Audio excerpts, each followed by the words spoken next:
Oh, good evening, everyone.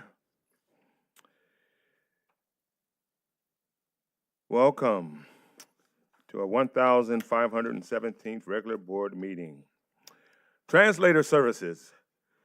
Prior to us coming back to order, I'd like to refer anybody who needs translator services to Miss Paula Valbuena at the podium. Thank you, President Urban.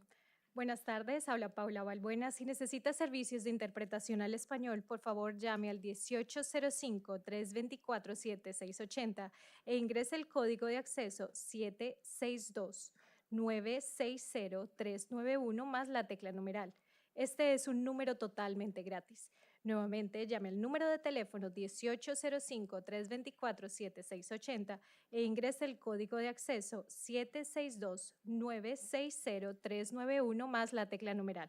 También puede acceder a estas instrucciones en nuestro sitio web en mcs4kids.com, dirigiéndose a la parte inferior de la página en Quick Links y haciendo clic en las Board Agendas para ir a la agenda de esta noche. O si no, estaré en la parte de atrás para quien necesite servicios de interpretación. Thank you. Thank you, Ms. Valbuena. Welcome to the Modesto City Schools regular board meeting of November 18th, 2024. This meeting is now called to order. Report from closed session. Board approved the settlement claim number 604906. A vote of six board members and one absent. Roll call. Trustee, Student Board Member Rep Ahmad Dagger. Present. Student Board Rep Kavari Gupta. Present.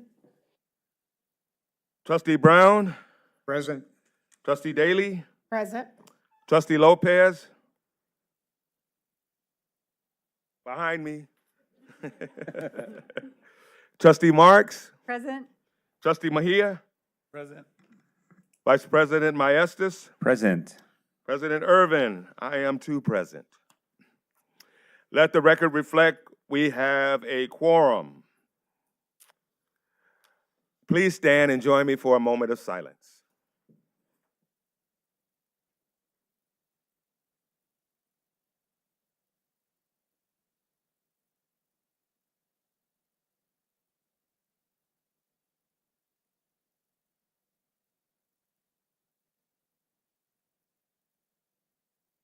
Thank you. Live stream statement. Good evening, everyone. This open session meeting of the Board of Trustees is being live streamed at the direction of the Board of Directors. Board of Trustees. The live stream is available on the district's website, and the recordings will be available for viewing the day after the board meeting. Regarding public comment, MCS has provided an opportunity for the public to provide comments. It is outlined on the agenda. The public has been given an opportunity to call in and leave a voicemail, send us a comment via email or paper, or appear in person before the board. Any public comments received via email or voicemail following the posting of the board agenda and prior to noon the day of the board meeting will not be read aloud, but have been transcribed and printed with copies provided to each board member prior to the start of the board meeting and are available to the public. The voice and email public comments will be attached to a future board meeting minutes for approval. This practice will continue to further notice. For members of the public that are interested in commenting in the future, we welcome your comments. Public comment statement, Board Bylaw 9322B. If you wish to address the board during the period for public comment on a subject not on the board agenda, you must complete a public presentation request card and submit it to the board president prior to the period for public comment. If you need assistance from our translator, please indicate so on the request card. Every person who wishes to address the board, please fill out a card. You will find the cards in the lobby. You can hand your comment card to Ms. Chambers in the back of the room. Ms. Chambers, raise your hand back there. I also want to remind you, if you wish to make a complaint against a specific district employee, you should follow the district's personnel complaint procedure. Copies of that procedure are available in the lobby, as are agenda copies which outline the procedures we will observe during the period for public comment. The right to address the board does not exempt the speaker from any potential liability for defamation. If you plan to speak on a topic, please fill out the card now, as no cards will be accepted after the period for public comment has begun. The maximum time for one speaker is 3 minutes, for a total of 30 minutes.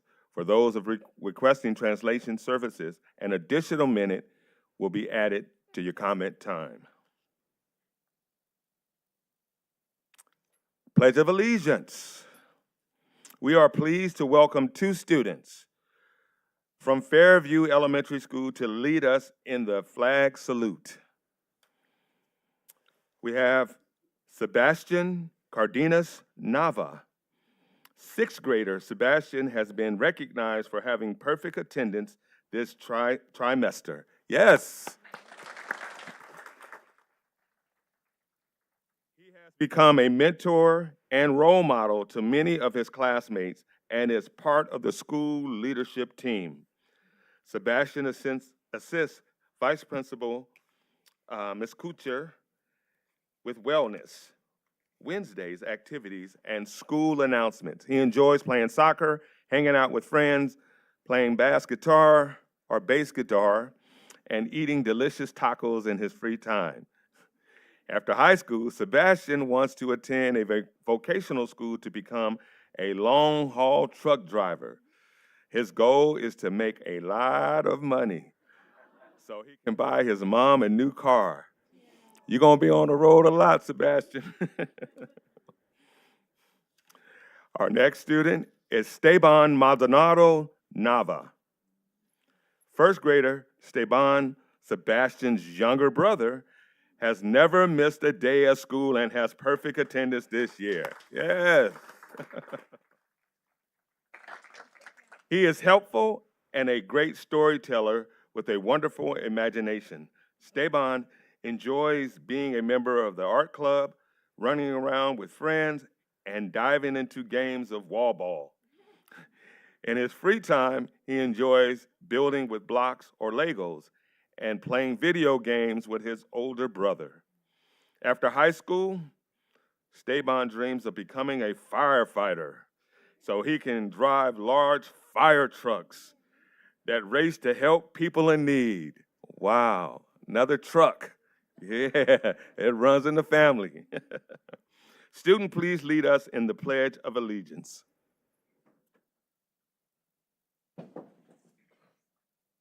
Right hand over your heart. Ready? Begin. I pledge allegiance to the flag of the United States of America and to the republic for which it stands, one nation, under God, indivisible, with liberty and justice for all. You may be seated. Thank you for leading us in the pledge.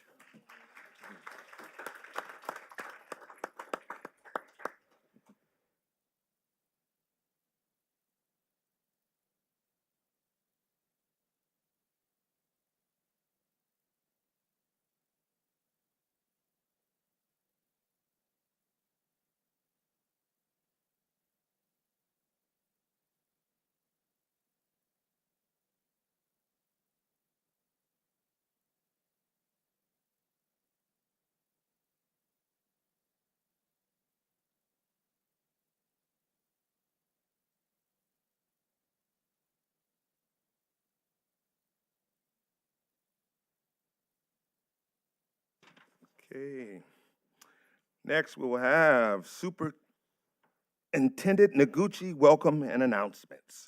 Thank you, President Irvin. Good evening, everyone. Thank you for coming out this evening, both in person and also those of you who have joined us virtually. I want to first start by expressing my deepest appreciation to all the substitute educators out there in Modesto City. This Friday is National Substitute Teacher Day. Our substitute teachers are more than just a sub. They are actually trained, credentialed members of our MCS family. Without their dedication and support, we would not be able to maintain the impressive fill rate, currently averaging 99.9. That is amazing. So thank you to everyone who picks up their phones and picks up those positions. The consistency is essential for fostering an uninterrupted learning environment for our students, which really helps create the conditions for our students to be successful. We have over 600 guest teachers who contribute to our schools each and every day. Although the focus of National Substitute Educator Day is on teachers, I also want to take this opportunity to thank all of the substitutes within our school district, because everyone is essential. From the front office staff to the bus drivers to yard duties, nutrition services, you name it, folks are here in a temporary capacity to help us do what we need to do in service of our kids. So thank you for that. So on behalf of the board and on behalf of cabinet and all the certificated and classified folks, I want to say thank you. Next, I would like to acknowledge and thank everyone who came out last week to the board meeting and also those who reached out via email regarding the COVID sunsetting reductions. I understand that these discussions are really difficult, and I also recognize that each position is a person and a family. These decisions we do not take lightly. As I have said before, tough decisions need to be made on the short term to ensure stability for MCS for the future. I do believe, even though that the proposed reductions, that our students will continue with the benefit of the innovative programs that were created during COVID times. I am truly sorry for those who are affected, but I assure you that we will be working diligently with you to identify available positions for you for the next year. Lastly, we are approaching Thanksgiving, and I want to wish everyone a wonderful Thanksgiving holiday. Next week, many of us will gather with family and friends, and I hope that each of you take time to relax and take time to reflect and just enjoy the well-deserved time off. And with that, I'm going to turn it back over to President Irvin. Thank you, Dr. Noguchi. Next, we have our recognitions, and I will turn it over to our Chief Communications Officer, Ms. Sharakina Shams. Thank you, President Irvin. Good evening, board trustees, Superintendent Dr. Noguchi, and our family, staff, and community members who are joining us here tonight. Without further ado, I want to introduce you to our first award of the night, and that's our Character Education Award. November's character trait of the month is civility, and tonight we are celebrating an outstanding scholar, Thomas Saturn, a fourth grader at Tuolumne TK8, for exemplifying this trait. Here to tell us more about his nomination is Tuolumne's Vice Principal, Veronica McCabe. Ms. McCabe will be joined by Tuolumne Principal, Mr. Anthony Arista. Let's have all of you come up to the front and say a few words about our honoree.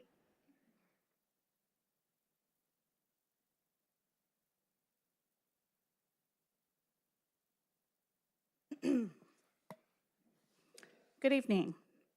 It is my honor to present the Character Education Award for Civility to an exceptional young student. Thomas is a shining example of what it means to be kind, respectful, and a passionate learner. Every morning he comes to school filled with enthusiasm, eager to embrace the new day and all the learning it brings. His positive outlook and genuine smile light up our classroom, inspiring not only his classmate, but also his teacher. Thomas has a deep respect for others that is evident in every interaction. His well-mannered, considerate behavior reflects a strong sense of civility that enriches our school community. Whether he's working with his peers or engaging with staff, Thomas consistently demonstrates kindness and courtesy, creating an environment where everyone feels valued. Behind Thomas's success is a family that places a high value on education and instills the same qualities of respect, responsibility, and perseverance in him. This strong foundation has shaped Thomas into a dedicated, diligent student who approaches every task with the desire to grow and to do his best. It is my privilege to recognize Thomas today for his embodiment of the character trait that makes him a model student and a respected member of our school. Please join me in congratulating Thomas for his outstanding civility and contributions to our community.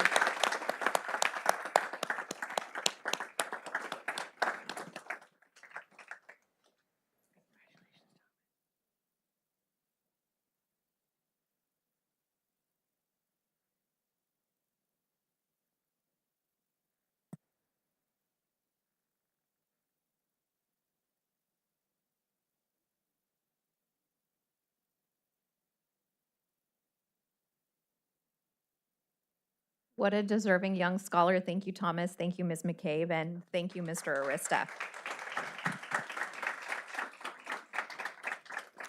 Everyone, next up is our MCS Hero Award, and tonight we're honored to present our MCS Hero Award to Melissa Sanchez, a special educational instructional paraprofessional who works in the highly structured autism program. She was nominated by Garrison Elementary School Principal Miss Nancy Matthews, and we'd like to invite you both up to the front so that Miss Matthews can say a few words about Melissa.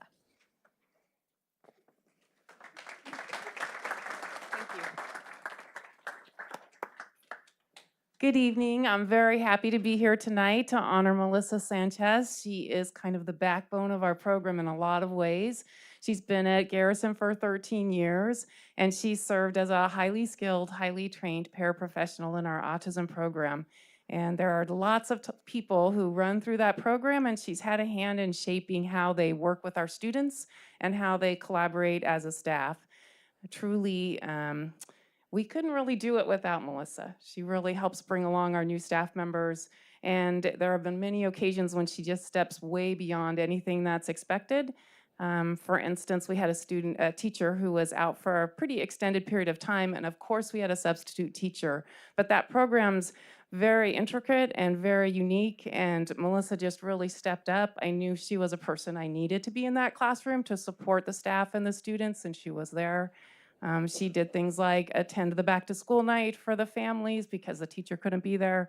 She advocated for her students to be able to participate in a little dance party we had after school, and then made sure that we had enough supervision and kept up with our IEP required staff ratio, and then was there herself as well to make sure it all worked. So she makes a huge difference at Garrison every single day, and I'm really proud to work with her.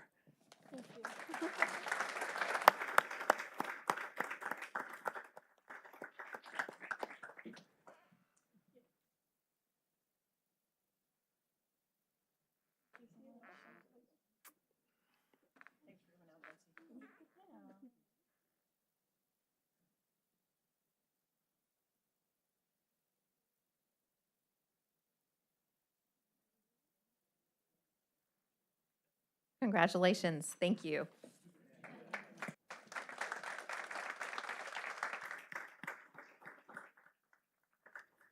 President Irvin, I'll turn it back over to you. Thank you, Ms. Chan. Next, we move on to our Board of Education reports. Do we have any board members who would like to share a report? Trustee Brown.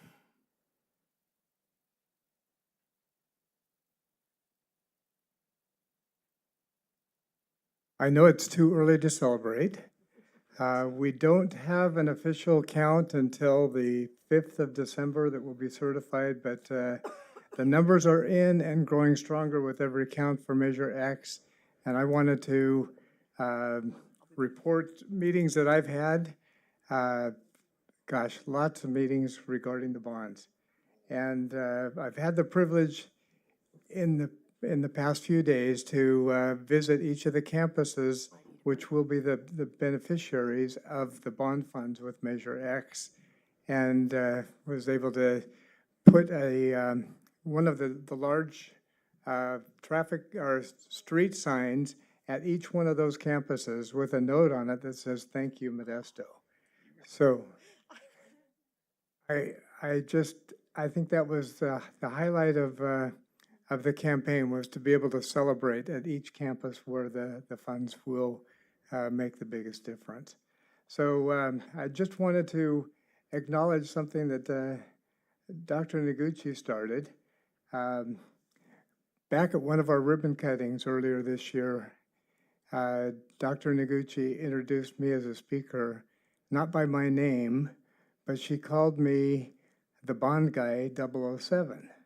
So to celebrate the passage of Measure X, I looked for a hat. And I know our CSA folks will really love this, but I consider myself now 007. So thank you, Dr. Noguchi, for the new nickname. Okay, I called you the X Factor this year. I'll take Yeah, 007. Thank you, So, Trustee Brown. Just great things happening. I can't go away without expressing my extreme gratitude to the voters of Modesto for recognizing the great stewardship that we have been able to show with the way that we have spent the bond dollars that we've been entrusted with. And now for coming forward one more time to vote yes. We needed 55%, but the numbers now have exceeded 67% for Measure X, and they're still climbing. So if that's not a mandate from the public, I don't know what is. And we owe extreme gratitude to every individual in Modesto that voted and showed their support for our children with their vote and their investment of tax dollars to help improve our schools. So thank you, Modesto. Thank you, Trustee Brown. Emotional. Vice President Maestas. Thank you. You know, I was wondering who put those stickers on those signs. I saw them and I was like, hey, who did that? I have a couple Wait, of things. I have to give credit. Antoinette was the one that helped me pull that off and made sure that the stickers got made. So thank you. All right, thanks, Antoinette. For letting that happen.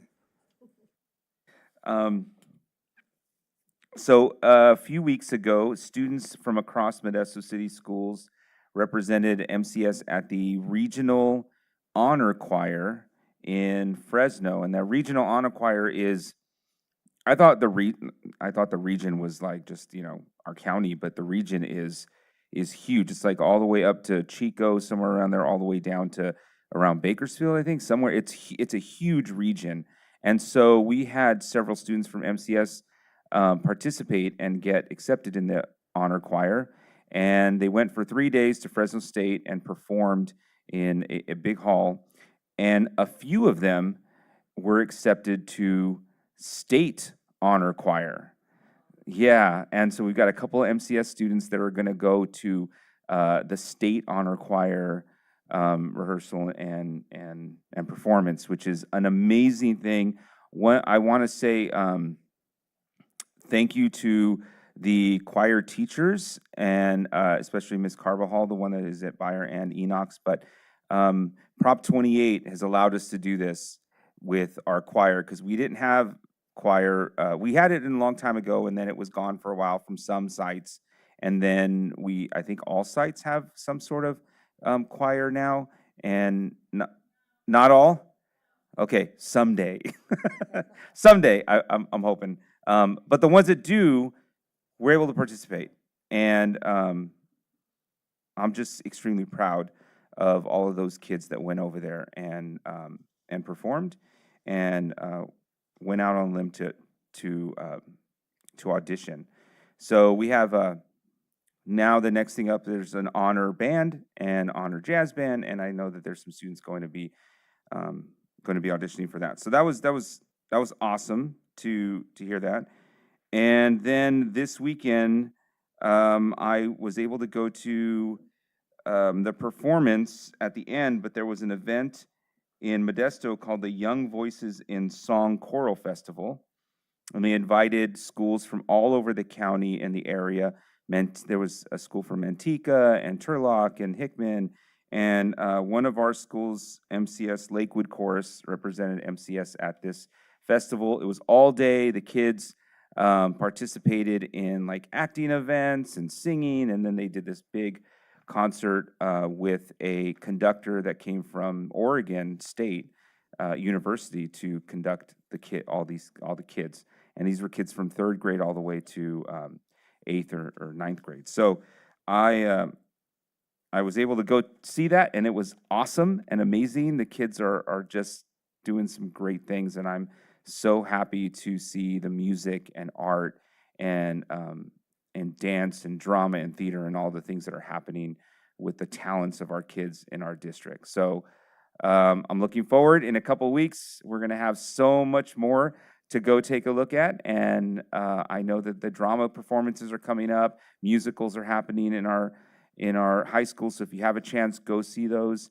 and go see the band performances. I believe there's another thing going on this week. On Friday, the Modesto City Marching Brigade is doing their send-off, and they're competing in championship event on Saturday. So just a lot of great things. We've got so much awesome talent in this district that I love being able to go out there and support the kids as they perform. So that's it.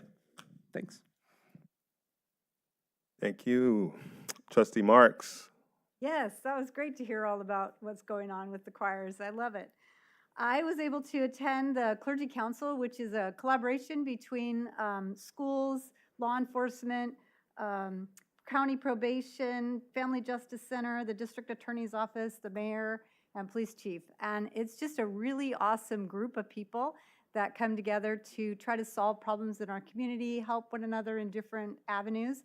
And for Modesto City Schools to be part of it, I think it's very special. And I learned this week that the Modesto PD has been doing something called Healthy Room Projects. So they've done this for 150 families in our schools.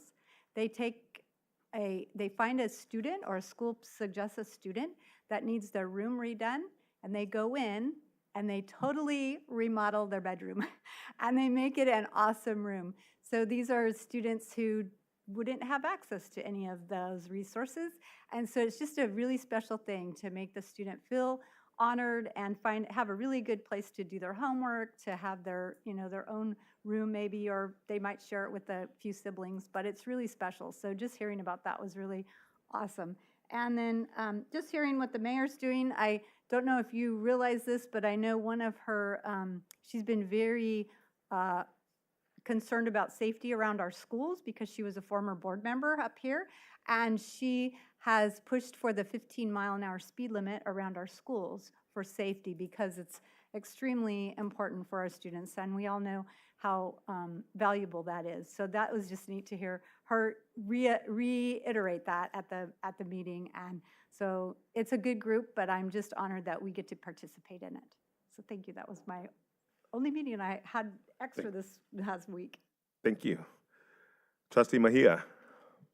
Yes, a couple of things also, ditto, but 007 on the board, and also thanking all the folks that came out to vote and supporting it. Thank you also to all the families, hundreds of families that we had a chance to talk about our schools, the great stuff, but also anything that was in their minds.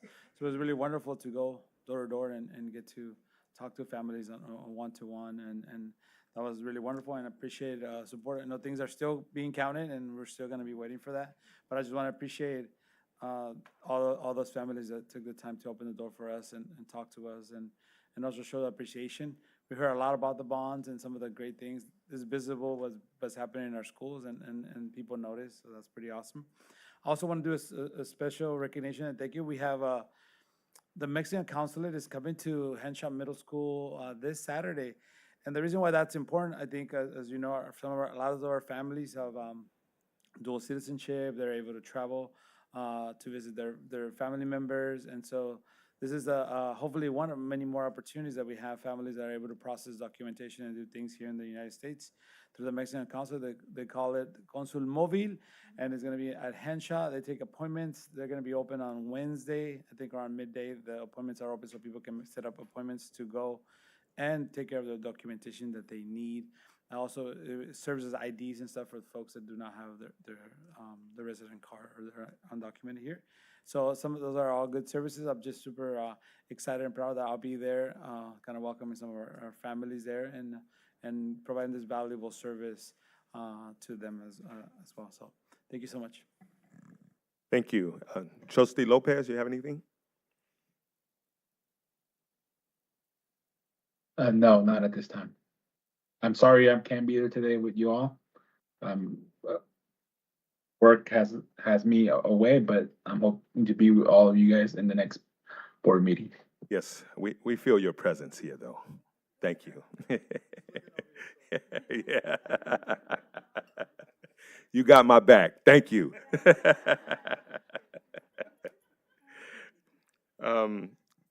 I have a couple things. One, went to one of the Gregory football games and saw our athletes in action. And that was good to be out there and see all the families and parents rooting on our Jaguars out there. And thank goodness they do better than the NFL Jaguar team. And also got a chance to attend an assembly over at Martone School that was called Schoolyard Rap. And we're an organization, they perform interactive rap for history. And it was really good. They engaged the kids, they engaged the staff, and myself. I got a little dance going there too as well because I was feeling the beat. But also they do it in English and they do it in Spanish. And so they learn about history, Hispanic history and African American history through rap. So it was really good to see. And I know they did one at Modesto High School on Friday. I wasn't able to make that one, but I heard that one went well as well. And so things that we're doing in our after-school programs out there in the community. So we need to continue to do those things with our after-school programs. And with that, that's all I had. Next, approval of the consent agenda. Are there any comments regarding the consent agenda items? Seeing none.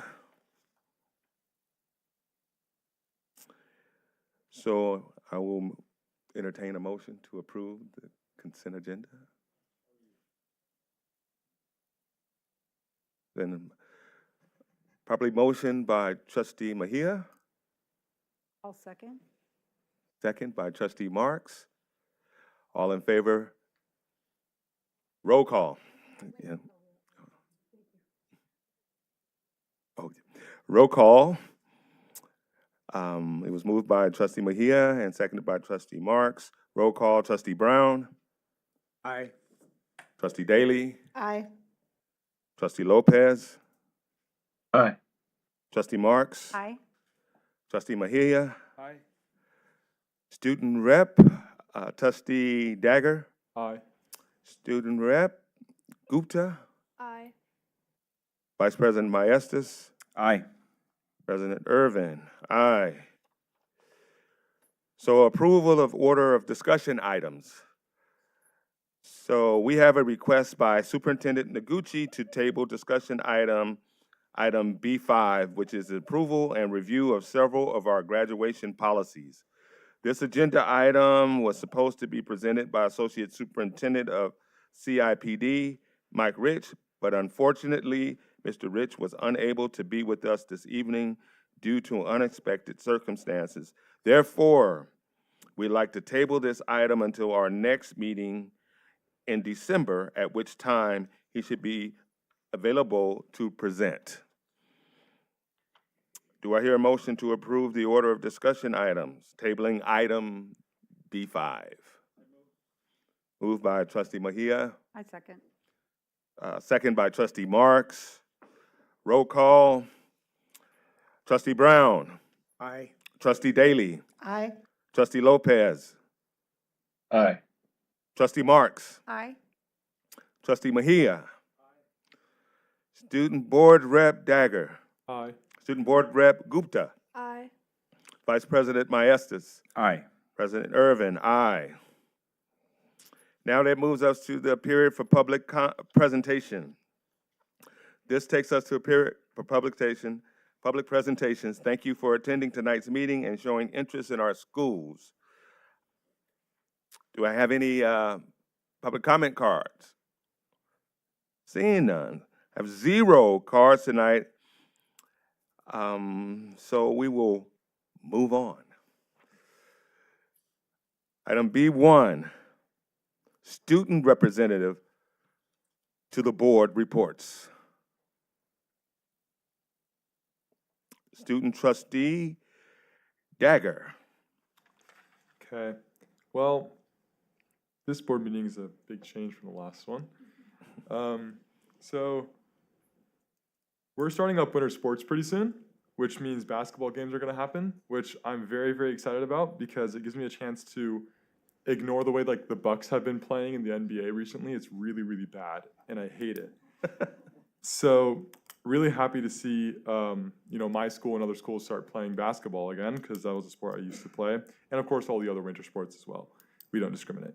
So we also have prep for winter homecomings and also winter formals, which are starting. We also had some very successful blood drives at Grigori and Johansson, which is super cool to hear. And I also know that we have a couple schools who are getting ready to start their winter fests, which is going to basically be a fundraising opportunity for clubs and for sports, and which is also super fun to go to. I know Modesto High School is doing it for the first time, and if it's anything like the fall fests, I know it's going to be super fun, and I encourage whoever can go to try to go to it.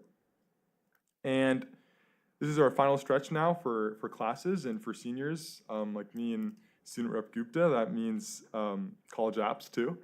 So we can definitely feel the pressure. We can feel students trying to kind of survive until Thanksgiving, as I'm sure a lot of teachers feel as well. And but I encourage us all to kind of try to pull through. And then we also attended, myself and Student Rep Gupta, the inter-high meeting a couple weeks ago, where we finally decided on and kind of made a plan of action for our service project. So we're looking at essentially promoting junior high school leadership and representation through going to the schools and doing a day where we kind of teach them about what we're kind of doing at the Inter-High Council and maybe trying to mirror that at that level. So Kaveri and I are going to be working with the rest of the council on that in the next coming month. And yeah, that's about it. Thank you. Student Board Rep Gupta. On the note of sports, for me, my favorite sports season is ending. It was tennis, so I can't relate, but yeah. Okay, so, as the colder months approach, things are beginning to change, not only with our wardrobe, but with our spirit. Students across the district are reflecting on a busy and successful start to the school year. We've been fully engaged in a wide range of exciting events, and school spirit is alive and thriving across all campuses. I know some musical arts programs are going to the Fresno State Band Festival in December, representing our district. Winter concerts and musicals are also coming up, so students are diligently rehearsing for those performances, including myself. County Honor Orchestra auditions have already been completed, and Honor Jazz Band and Honor Band auditions are happening soon. Many schools are also preparing for the winter formal, with ticket sales on the rise and students buzzing with excitement. Several schools have also held successful blood drives and are starting to host fundraisers, all while maintaining high energy after the exciting fall homecoming. As we approach the holiday season, schools are gearing up for Winterfest and other activities, ensuring that there will be no shortage of fun and school pride. I think I can speak for all students and teachers when I say we're eagerly anticipating the upcoming Thanksgiving break.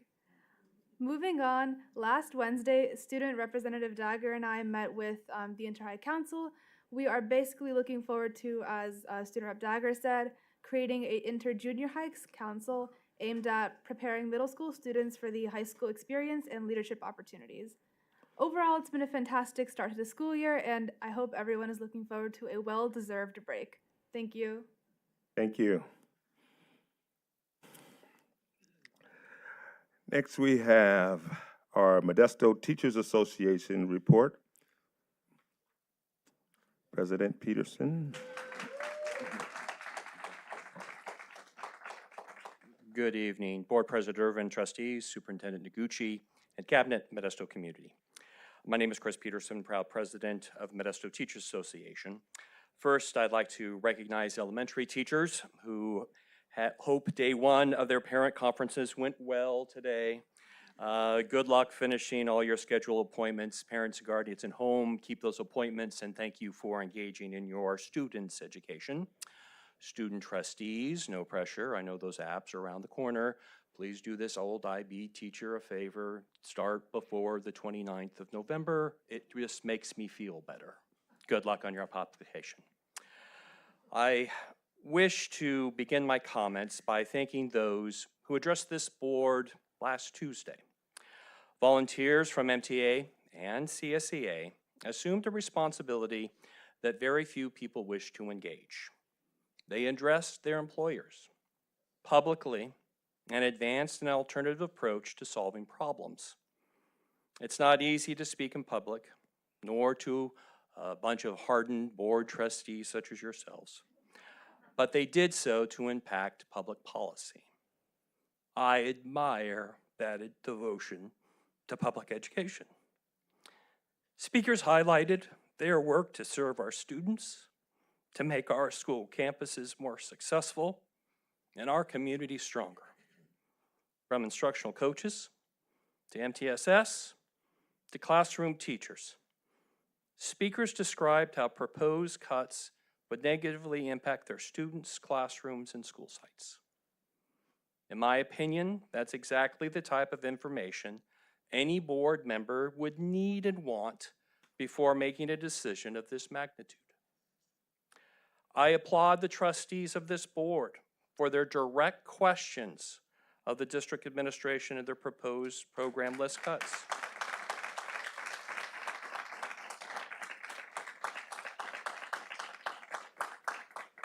These questions fostered more dialogue and conversation than typical reports advanced at a board meeting typically get, and raised and responded to before. Questions like this need to be asked to have an informed decision-making body can properly decide which policy choices should be followed. In the classroom, I always encourage students to develop those questions rather than memorize facts. I'd rather have a good question. Questions develop higher comprehension. From my perspective, I think this board should ask questions to seek better understanding. I appreciate the emotion embedded within the process.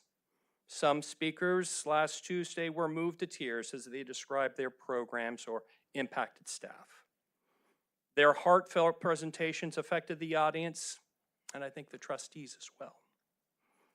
Your comments and questions reflected how those speeches impacted your views. I recognize it's much easier to use FTE as an acronym rather than a person. It's not easy to tell an employee you no longer have a position. This may be your last paycheck, or your health insurance coverage will expire. I know this board faces difficult choices. School boards act as decision-making bodies for districts. The 7 of you, these board members, you provide the direction to district administrations to enact the policy choices you believe are best for Modesto City Schools. Yes, of course, you receive input, recommendations for district administration, but you also receive guidance and suggestions from certificated and classified staffs and the community as well. You review the assembled data and advance motions for board consideration. What are your policy recommendations going to be? What are your budget priorities and how do you want them followed? Which motion and vote do you want your name affiliated with? On the record. We've heard from district administration recommendations. The associations provided alternatives. We now need to hear from you. Thank you.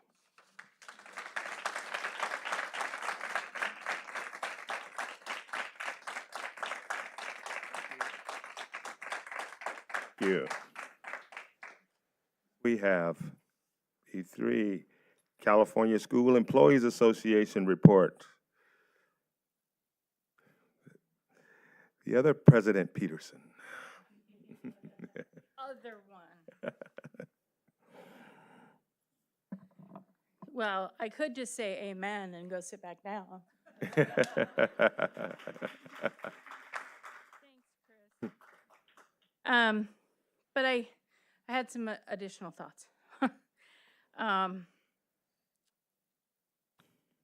One of them is I'm sorry. Good evening, President Urban, Board of Trustees, Dr. Noguchi, and Cabinet.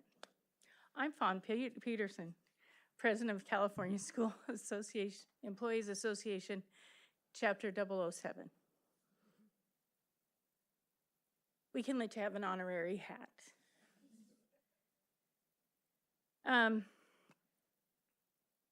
The thoughts that have come to my mind over the course of these 6 days,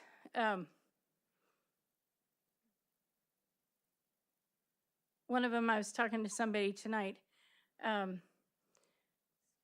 about trust.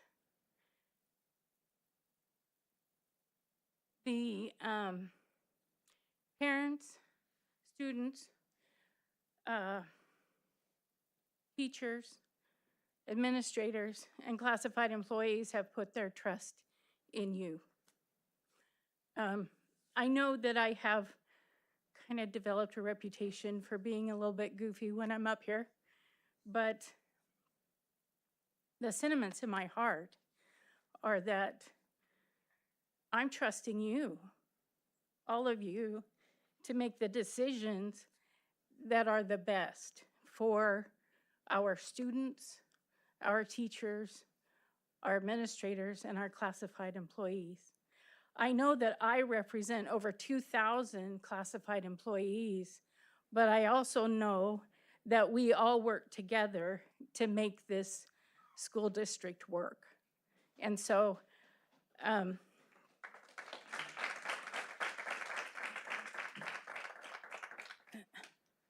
I don't mean to limit just my comments to a specific group because we do all work together.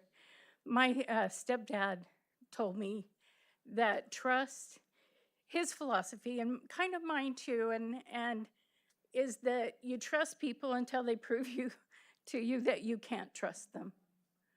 And so maybe I come off as too trusting because I take people at their word. I believe what they tell me until such a time as they show me that they can't. And then I'll probably still give you a judgment of doubt. What's that term, phrase? Thank you. Thank you.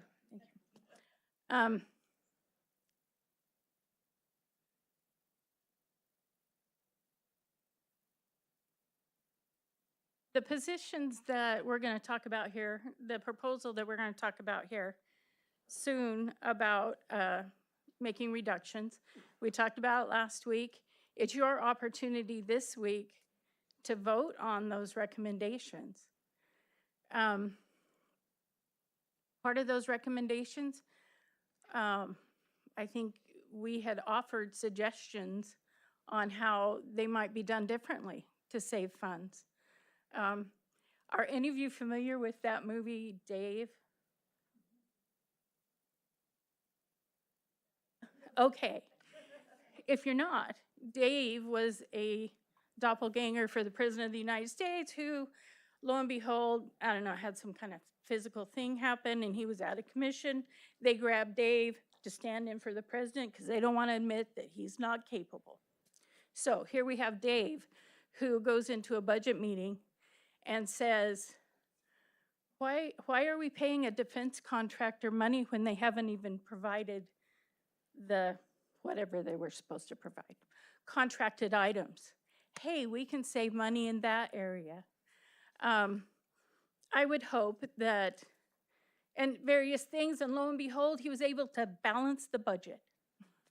Now, I don't know if we have enough fluff in our Modesto City schools budget, but was the time taken, and this is a from my heart question, because I don't know the answer and it's not sarcastic, was the time taken to look for those extra funds? I think we talked about it one time, that that effort was being made, and there was some funds that were found, and I'm trusting that when the budget is looked at more fully, and if that money is found to be available, that the words that were said here last week, that if we received extra funds, if we found funds, that would go to keeping employees that serve this school district, that make it possible for our children to have, oh, they're gone, perfect attendance. I mean, why should they stay here at this meeting? But examples went home. Oh, and as a side comment, I think all parents whose children have perfect attendance should receive an award also.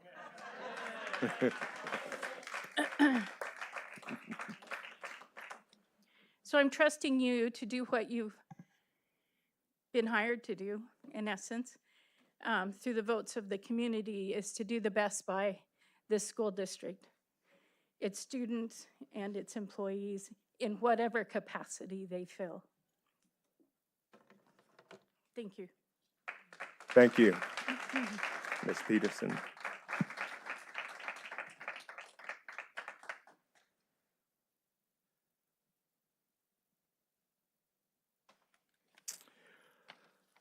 Okay, that takes us to item B4, and as mentioned, our very sensitive and heartfelt topic. Again, with that, we are elected to make those decisions, the really good decisions and really hard decisions as well. But let me say this, that we have been diligently working, many of the board members, working with staff, trying to look for alternatives, trying to minimize or mitigate the impact of the loss of these funds. At the same token, looking at various ways that we can do things that will help minimize the impact on families, on individuals. I know, they say when you have a joy for something or someone, you get butterflies. I can really legitimately say I have lava rocks in my stomach. I mean, it's burning up. The sleeplessness, because we're talking about people, and I was one of those people. And so, doing everything within our power and our grasp to be able to understand that, because we all do, empathize, sympathize, you name it, we're with you. And so with that being said, we're going to move for approval of recommended realignment due to sunsetting COVID funds. Also, one other thing, I like to say what I found out with these COVID funds, the awesome work that we've been doing, that you've been doing out there with these funds, lets me know that as an educational institution, we're really underfunded. We're really underfunded because, man, I said, if we could keep this funding level for some time, ideally in perpetuity, we could really make the gains that they require of us at the state level, at the federal level. When we talk about achievement, it's like, man, look what we've done with these funds that are sunsetting. And so although they morphed out of a tragic pandemic, but it let us know that what we were capable of and what we are capable of beyond that, if we can just get the funding for our educational institutions that can really help us make a difference. So that I'm going to turn it over to Deputy Superintendent Brad Godot. Okay, thank you, Board President Irvin. Good evening, trustees, Dr. Noguchi, cabinet, and members of the public. This evening's report on the approval of recommended realignment due to sunsetting of COVID funds will summarize the work that began last year. If you recall, back in the fall of 2023, this conversation really started in earnest. This evening, I will be presenting first an outline of the COVID one-time funds, these notorious, I think at this point, one-time funds. It'll summarize the amounts, the different funding sources, and the expiration dates. Then I'll proceed to move to the board an approval of the COVID reductions with revisions. And I will specifically outline those revisions for you, trustees, and for members of the public following or that are here or following at home. There is also an attachment to this presentation this evening that does also outline the complete set of recommendations. I will not be covering every single recommendation as I did last week, but just outlining the revisions that were made. And then we will outline our next steps. So with that, as I shared last week, our student-centered district vision is the core of what we do. Many, if not most of the people in this room are deeply involved in that process and in that vision of developing, nurturing, teaching, and graduating our students. And equally as important as graduating them is providing them and instilling in them the skills, knowledge, and character traits that we've said are essential to thrive and contribute to society. And as we know, most of the students that graduate in our community stay in our community. So that really is an incredibly powerful vision. Our work in this endeavor is driven by these dedicated employees. This evening, last week I highlighted that this presentation really touches on every or all of the 5 goals that we have, but in particularly, again, we're going to focus on goal number 4, which is ensuring the district is fiscally and operationally sound. So the COVID one-time funding, this slide illustrates the funding sources and expiration dates of the nearly $150 million in one-time funds. I'm going to repeat that because that's kind of a big idea here. We've received nearly $150 million in one-time funds going back to the beginning of the pandemic, 2021-22. This expiration of funds has resulted in a number of actions that need to take place. And as we've stated over the past year plus, these one-time funds have a hard stop. And that deadline is, if it hasn't passed for most of these funds, it is quickly approaching. So our year 1 realignment identified $11.5 million. Last year, we identified $11.5 million for implementation this year. So the reason why I highlight that is because the conversation that we're having this evening about these recommendations, the recommendations that will be presented this evening are not taking place this year, but will take effect in 25-26. Some of those steps that we took last year included reallocating some programs and things that eat, as we said last week, to our ELOP funds at 912. Central office budget analyses and reductions were made last year. Again, kind of tightening the belt activities.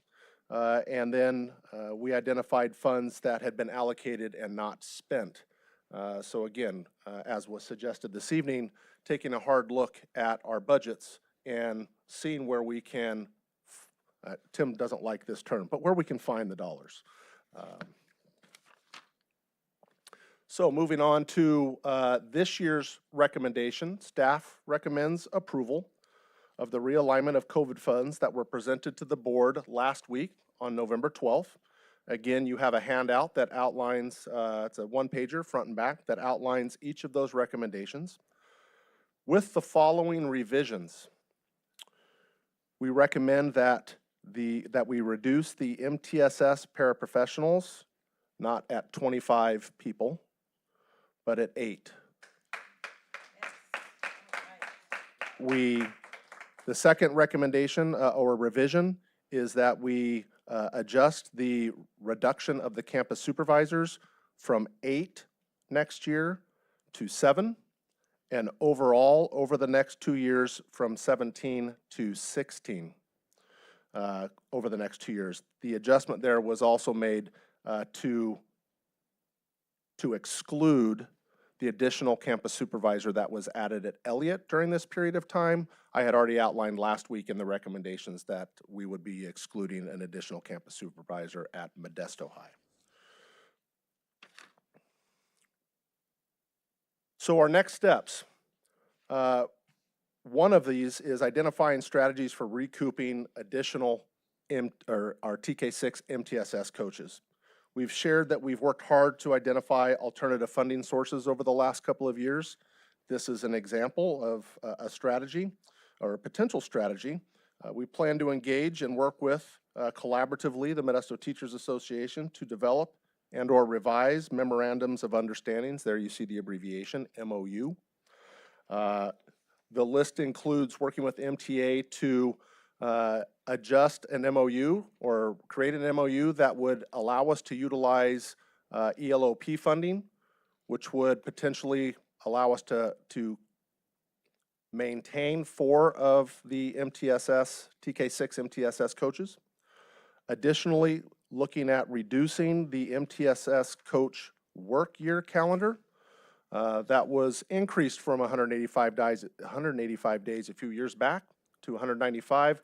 We would look to reduce that back to a 185-day work year calendar. And that would provide funding enough to bring back or to keep an additional of the TK6 MTSS coaches. Additionally, one of the strategies that we've identified is applying for a community schools grant.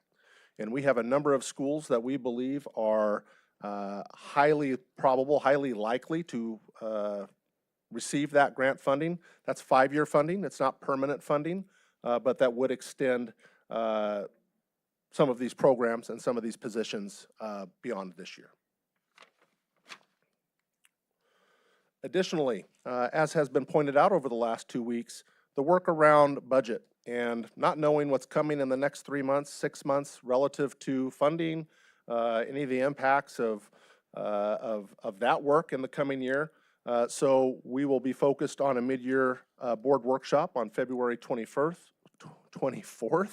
of 2025. That seems like a really long time away from now, but it's actually just about 2.5 months down the road. At that board workshop, we'll identify one-time dollar utilization as well as reviewing the governor's budget proposals. So we'll have more budget information at that time.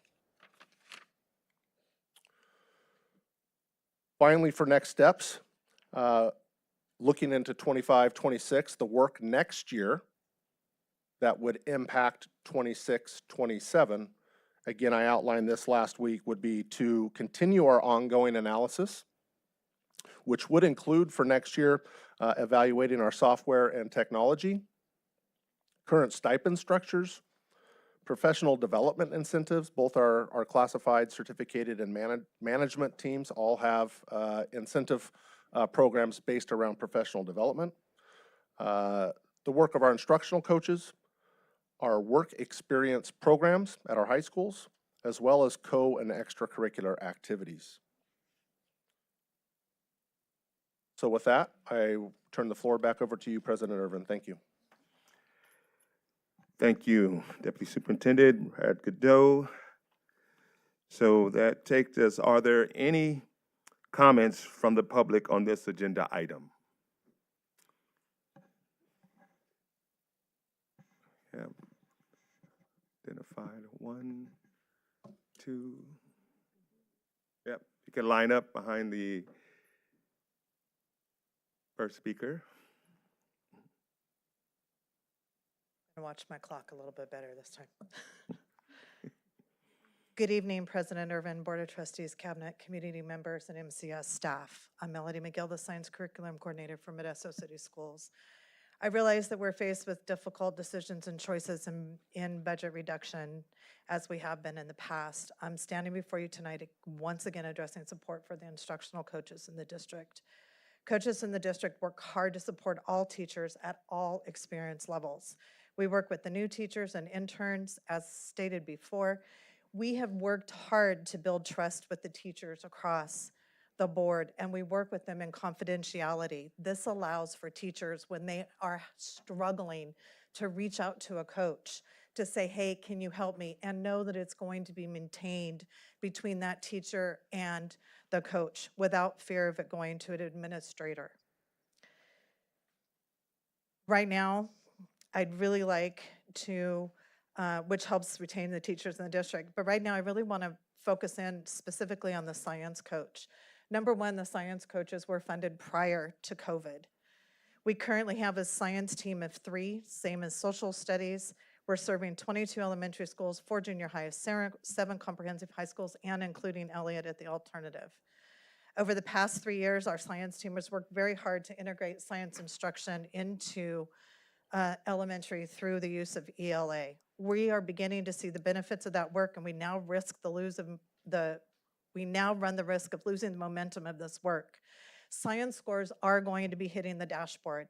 They will carry the same weight as ELA, math, graduation rates, suspensions rates, and all the other indicators that are there.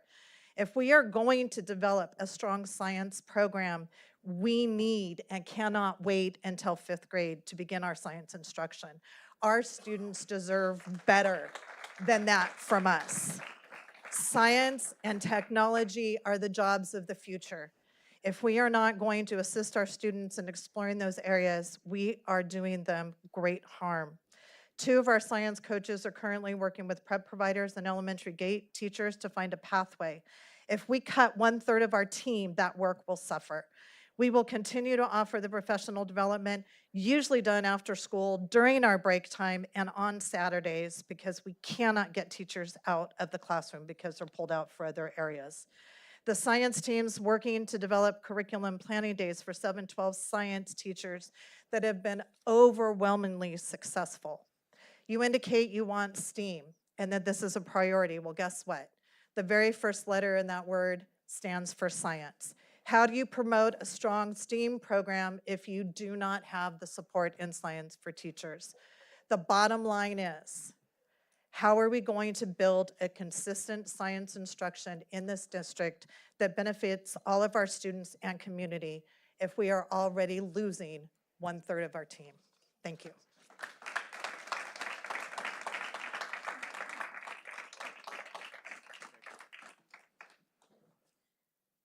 Thank you for your time again.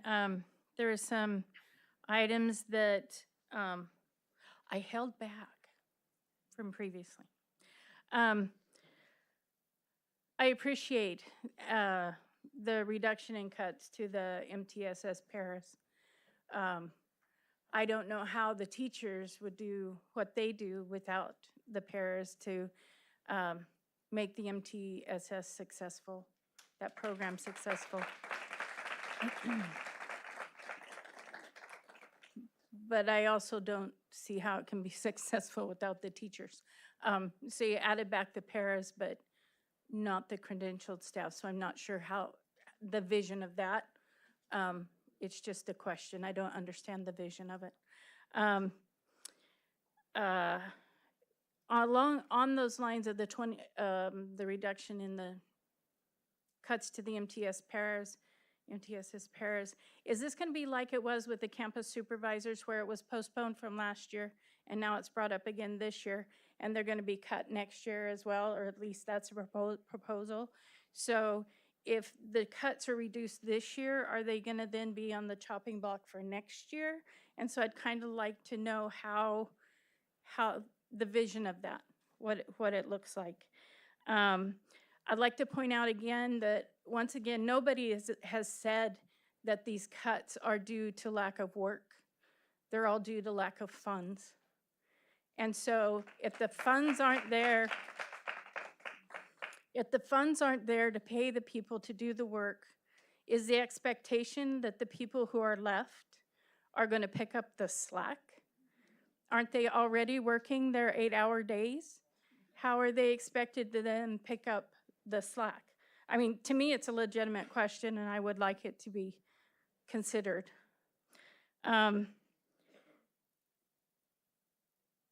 There was 4 vacant positions at the district level of classified employees. How are those, how's that work done getting now? How is that work getting done now? Is it currently being done by subs? If so, that costs money. And are they going to continue to be filled by subs? Or once again, is that work being done by their coworkers who are there, who are working, who are maintaining their position? Another question to consider: who is going to do the work if we cut the personnel? I don't have the answer once again, but I think it needs closer review and yeah, just closer review, because these are the people that do the work, and the work's not going away. So how is it going to get done?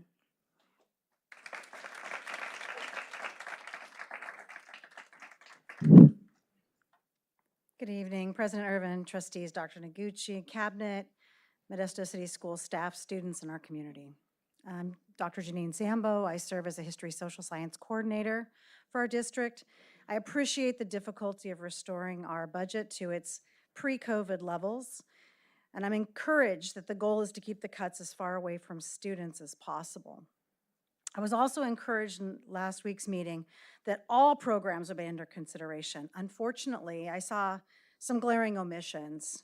We have had nearly a 20% increase between our management organization, if we just look at the district management organizational charts that are available online between 2020-21 and the 2023-24 charts, which account for about a 20% increase in our upper management position. And while we're cutting a lot of positions in our classified, certificated counts, I don't see that paired with that level of management.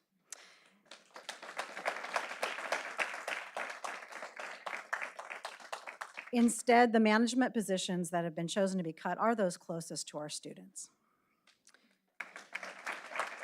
Lastly, what's happened since 2020 during the COVID years, at least in the social science realm, is we've seen a huge increase in our mandates, our state mandates, including ethnic studies, the state seal of civic engagement, which, like the CAST exam for science, will be on our dashboard. We have on upcoming financial literacy requirement that will be coming into play just shortly after our ethnic studies. All of these things require some work to get things done. And while social science is not necessarily taught in our elementary schools on whole, we pick up in 7th grade, not just 5th grade when an exam starts. But the civic requirements for our students, who are the citizens of our community, who are the voters in our community, who we want more than 50% of our registered voters in our community voting, that's what the work that social science does. So we need to continue. If we're going to be able to support our elementary programs, we have 3 coaches who do the work of all of our schools, and they've been in place for quite some time now. We'd love to hold on to them. We'd love to hold on to our science people. It's a lot of work, and we work at every single one of our schools. Thank you. Thank you.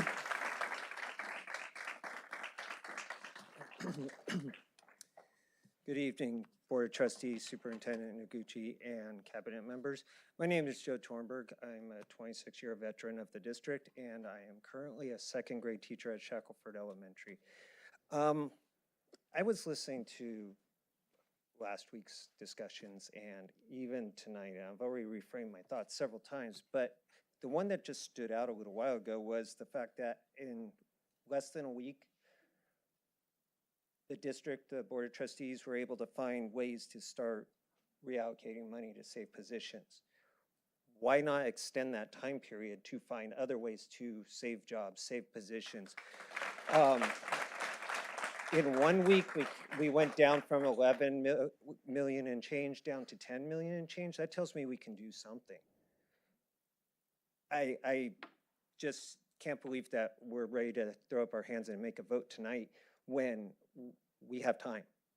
We have time to save people's jobs. We have time to save people's jobs who went through extensive training at all levels for these positions, money we invested in them.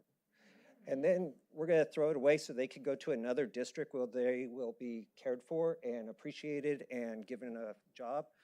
And then we'll be struggling for employees when? Who knows? These are our brothers and sisters here who we have valued and hired and said, we value you.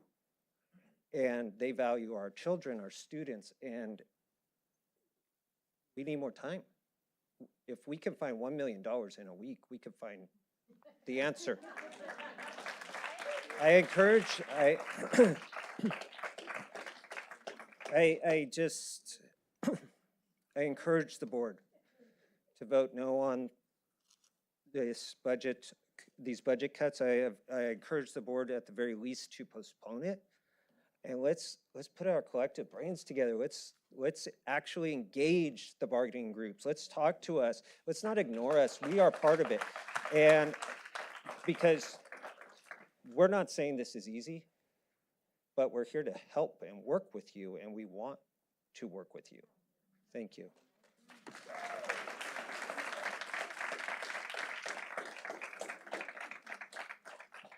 Good evening, President Irvin, trustees, Superintendent Noguchi, and Cabinet. My name is Mary McGinn Murado. I'm a second grade general education teacher at Kirshen Elementary.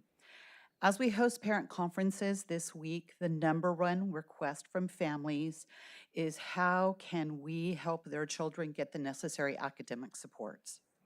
Last week, we heard from many eloquent speakers advocating for programs like MTSS and G230 that directly impact student achievement. Let me say that again, directly impact student achievement. Trustee Daly, I truly appreciate your question regarding the way in which cuts were presented by Mr. Godot in last week's report. Management cuts in that PowerPoint were shown to be 6.42% when in reality, deducting vacant positions only represented 2.64%. However, the essential information that was omitted is that those management cuts represent school site-based classified management. Not one, let me say this again, not one of the much higher compensated certificated managers from the district office is proposed to be cut. As Dr. Noguchi stated at the last board meeting, the survey put everything on the plate. How can this be if district level management positions are not combined, eliminated, or reduced? As a school board, you were elected to be the voice for the community. We, all of us, need you to challenge Dr. Noguchi and Cabinet regarding how they can justify laying off 49 employees, 30, and this is with the revised PowerPoint that we heard tonight, 49 employees, 32 classified, and 17 teachers, while not one district level management position has been modified, combined, or cut. How does this reflect the Modesto City Schools' 4 guiding principles for COVID sunsetting funds, most especially equity and access, and the preservation of core educational goals like increasing graduation and reclassification rates of English learners? Our community depends on all of us, school board, superintendent, and all employees, to serve our most at-risk students with diligence, skill, and love. For this reason, I am respectfully requesting that you table your vote this evening and task Dr. Noguchi and staff to justify this grave disparity between upper level management's total lack of cuts and the laying off of 49 certificated and classified employees. Those same 49 employees who have a direct impact on student achievement through instruction, safety, or success rates like graduation or EL classification. Let's put everything on the plate so that cuts are student-centered As MCS outlined in the guiding principles, we must prioritize students' best interests in the decision-making process. Thank you.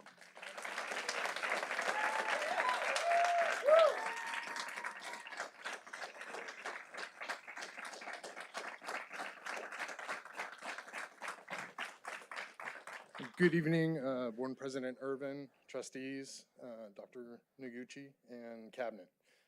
I'm here to speak on behalf, my name is Matthew Yonan. I'm First Vice President with California School Employees Association. I'm up here to speak about campus supervisors. As a former campus supervisor, that was my first position in this district several years ago. They are the first, basically, line of defense when students walk on campus every day. They're not only campus supervisors, they're mentors, coaches, confidants in a lot of ways. Although fences are great, they do secure our campuses a lot better. They still don't take away the human side of things. A lot of times they don't feel comfortable talking to admin, and they look for these people out on campus. I think it would be detrimental to our district to lose employees like that. Thank you. Thank you.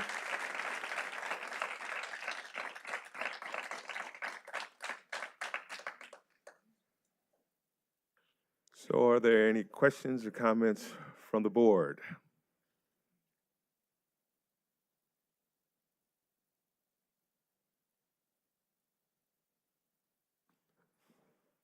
Trustee Lopez?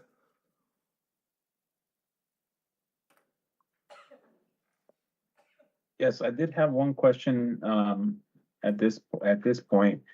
Was when we were talking about the pairs that were the ratified point on the paraprofessionals, was it just classified? I don't know if that was it was just classified that were being left on as part of those 8?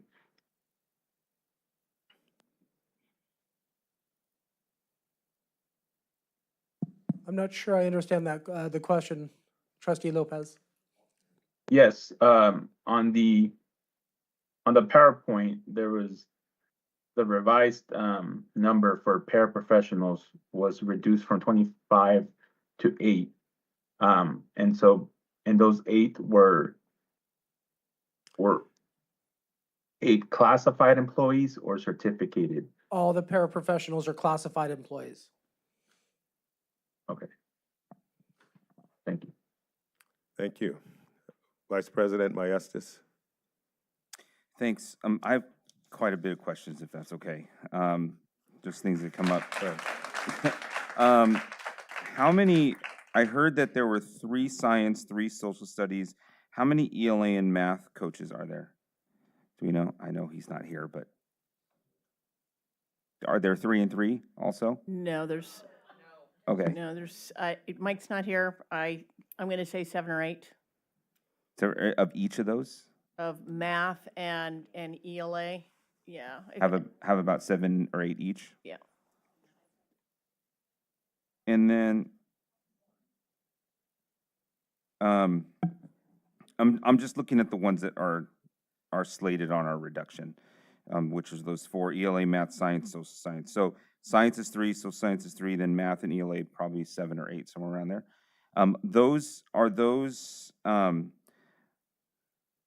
I got a little bit of answer actually with one person up there, but those coaches serve secondary and elementary, or just secondary, or do they split?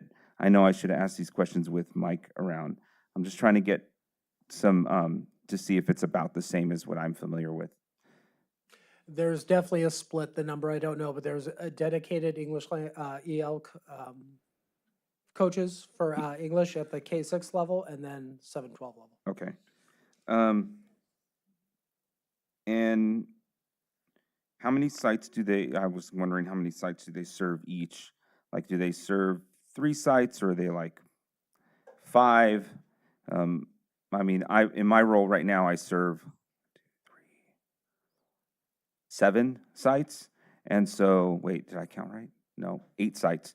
So is it similar to that where they cover many different sites, or are they a single site? Because I'm trying to get down what the difference between the instructional coach and the MTSS coach is.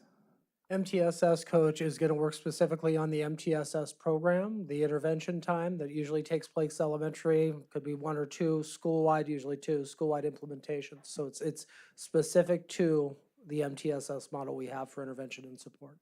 And those MTSS coaches, are those only K-6, or do we have some in the high schools as well? We have MTSS coaches K-6 using a defined program that's optional at K-6. We also have an MTSS program that is defined in 7-12, in which we have 1 employee that is over at Johansson currently. Okay. And then we have 3 additional MTSS coaches that were, I believe that the job description was developed a number of years ago that replaced an old title called, I believe it was the District Improvement Facilitator. Okay. I just was wondering that because I read through all of those letters and so I was a little confused because some of them said MTSS, but it was at Downey, and I was like, that's just so. But it was the coach there at Downey. I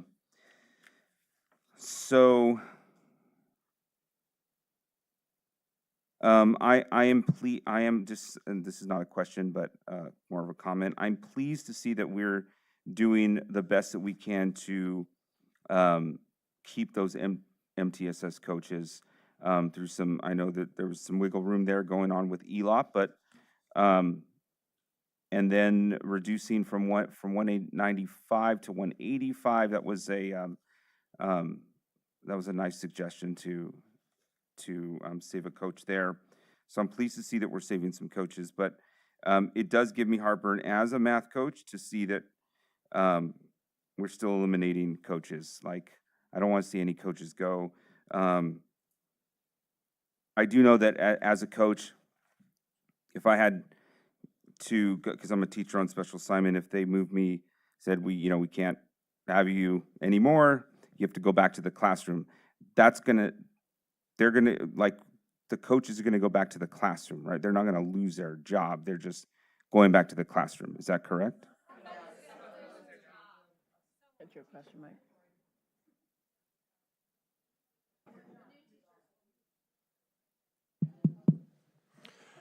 They don't have to work through the whole process to play out.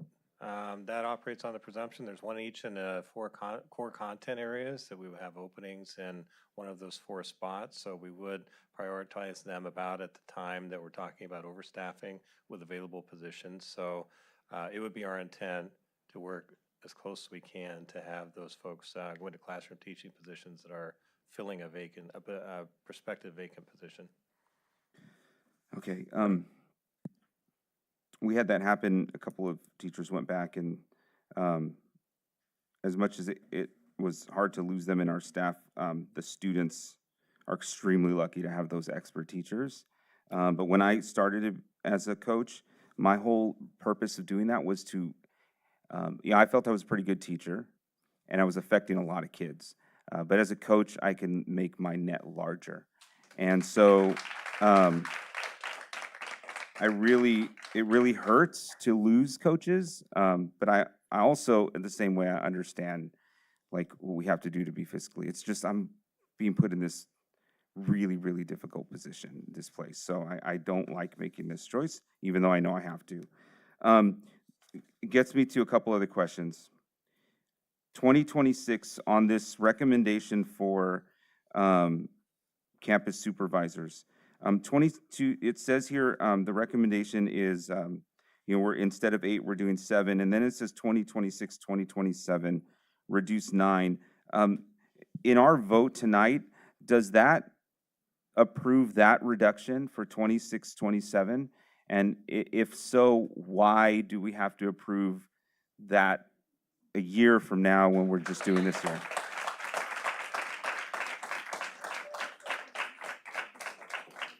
Well, I can approach it 2 ways. First, at the end of the day, we need to cut 11.5. We didn't find $1 million, and if we don't do the cuts that are here or find alternative ways of doing that, we're just pushing this down the road. So this is a way of us trying to get to 11.5. without doing all 17 in 1 year. And so, could it be brought back? Absolutely could be brought back, and we could be back here next year, same time, doing the same thing with the same recommendation moving forward, right? But again, the 11.5, we didn't quite get to last year. We moved it this year. We're not quite getting to 11.5 this year. Next year's gonna be a beast unless, Mr. Zerly, we can find money. I mean, that's the reality. It's tough. You're right. These are really hard choices. They are hard choices. If you said if we find money, it's like we're not looking under couch cushions, right? But the budget, things change, right? Things change. Could be a boom. We could see even the other side. We could even be in a worse position, but things change. So all I'm saying is, if we do approve that, is there still a possibility that things could change, and we Absolutely. could change that number to not reduce 9? Well, and that's part of the reason why we have February 24th board workshop, where we're coming back and looking at the one-time dollars to reallocation. So let's say that, 5 million falls out of the sky from the governor, and you want to reallocate that in specific areas, instructional coaches, security, what have you, we're able to do that. Or you could take that and mitigate the 11.5, which is actually more than 11.5 next year. So yes, when one-time dollars become available, and when we do the budgeting process, we can identify dollars the way you would like to see dollars allocated. Okay, and this is probably my last thing. We have to do this again. Like, I get it, we have to do this again. So I'm wondering if there's some things that we can consider when we have to do this again. In the next steps, there was software technology, stipend structures, all those things. So my question that I have written down is, does any of this include managers in any of this area that we can take a look at? So the reason I say that is I know that I've been affected already by downsizing. And we had 3 administrative ed techs that worked with all the teachers in all the sites. They're wonderful. And now we have none. And the work still has to be done. So we've taken a lot of the work. Teachers have taken some of that work. Those ed techs have gone back to the classroom. They're doing some other things. So they're consolidating some of that work. It's still a lot of work, but the reality is that the money's not there. The work is still being done. It's being reallocated, and we all understand that, we have to do what we have to do. But it's sometimes consolidating is something to think about if we need to. And how can teachers help with that work? How could other coaches help with that work? How can we all help with that work? Because we know that work has to be done some way, even though we don't have the money to have wonderful people helping us out all over the place. So just something to consider, as I know that we're going to have to go through this again next year. What I can say, yes, and we can certainly add that. Part of February 24th workshop, I plan to do a management history lesson, if you will. We hear greatly increased management positions, not only in wages, but in personnel. So we're going to peel that back over the last 7 years of my tenure to be able to explain where we were, where we've been, and what the effect of that is. And if we choose at that time to say, okay, we want to reduce here, then that's certainly your prerogative. We can do that. But what I can say, where we were when I got here and where we are now is a very different space, and we are a much higher functioning district as a result of it. So to do that, we need to have a history lesson on that so we can show how did we make the decisions we did. The majority of the board here was part of those decisions. Please be respectful, please, in this situation. Yes. Yeah, I mean, that and- can all be part of it. Yeah, certainly. and I get that because my direct boss, that job didn't exist, I think 7 or 8 years ago, right? There's just too much work for one person, and so then now there's a new manager, but we run more efficiently with that. We do more work, and so I get it. There's positions that are helpful for our organization to be well-run. Yes, so I get that. So having that will be good to hear about, but also then consideration, we also have that money, right? So we have money issue. Where are places where the important organizational pieces still need to be there, but some consolidation Yes. can happen so that we still have that work. Agreed. So that's just something to kind of think about as we go through this process. Again, we don't want to, hit 49 more positions or whatever. We want to look for the best ways possible to do that. That's my time. Thank you. Student Board Trustee Dagger. Yeah, so I'm a student rep. I've been here for about, 3 months now, so I'm not as experienced or knowledgeable as anybody else here, but that's exactly why I really tried to look at all the data that we were given, all the feedback we had last meeting, and really try to reach an informed opinion as much as possible. And my position now is that we really, I don't think, are handling the MTSS funding in the best way possible, and that I question whether this is something that we should be cutting at all. And specifically, I think when we make these kinds of decisions, we really need to base it on 2 criteria, right? So there's the one that we've already considered, which is practical outcomes for our students. And I think on that end, it's pretty clear what the data is showing us. We all know, we've seen the increase in the reading levels at every single level since expansion to TK through 6. We've seen at certain grade levels, that improvement being double-digit growth year by year. I believe from 2022 to 2023, we saw a 30% decrease in the number of students who were well below the benchmark for the reading tests that we were doing. And so it's massive improvement, and all of that is due to the paraprofessionals and the coaches who I think are essential to those improvements. So I do agree that we should instead, and here's something too, even if we don't think that the current amount of funding that we're cutting, the $1.7 million that we're cutting from MTSS, even if we don't think that should be reduced, like we've already mentioned, we didn't save $1 million. We just delayed the cuts till next year. This isn't really a solution. We're not averting a crisis. We're just delaying it. We're going to have to deal with this again. And if the rationale doesn't change, we're going to see the same cuts, I think.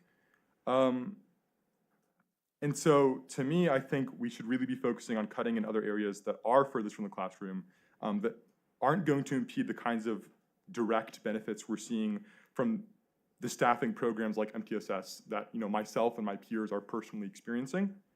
And I think that means administration. I mean, we've seen administrative positions, we've seen administrative costs increase the most proportionally of any category since COVID-19. And yet, like Trustee Daly pointed out, if you take out the cuts to our vacant positions, we're still cutting our staffing and teachers more than we are our administrators.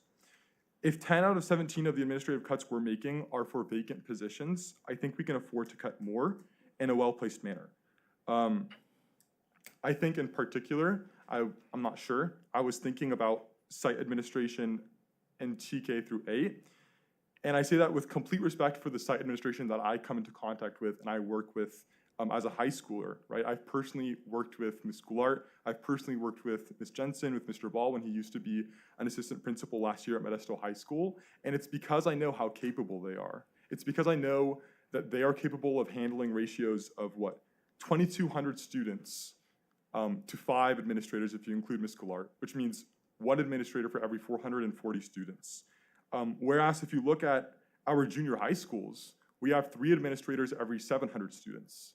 And there's particular elementary schools too, where I question whether that could be cut.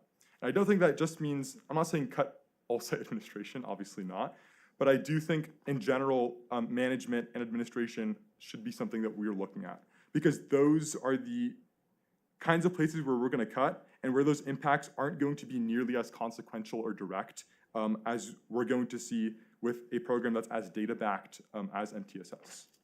And then the last thing I wanted to say is as important as it is for us to reach our own informed opinions and make our own decisions based off of the data that we are privy to, that a lot of the community members don't have direct access to. I do think at the end of the day, we're elected officials. You know, we're all representatives. We have a duty to implement the changes that those who put us into power want. And I think it's pretty clear what the community wants. I mean, if not at last meeting, if not at this meeting, even in the survey, even if you look at the survey, even if you include the Academy of Leaders, we saw that in the top 10 list of programs to keep, MTSS was there.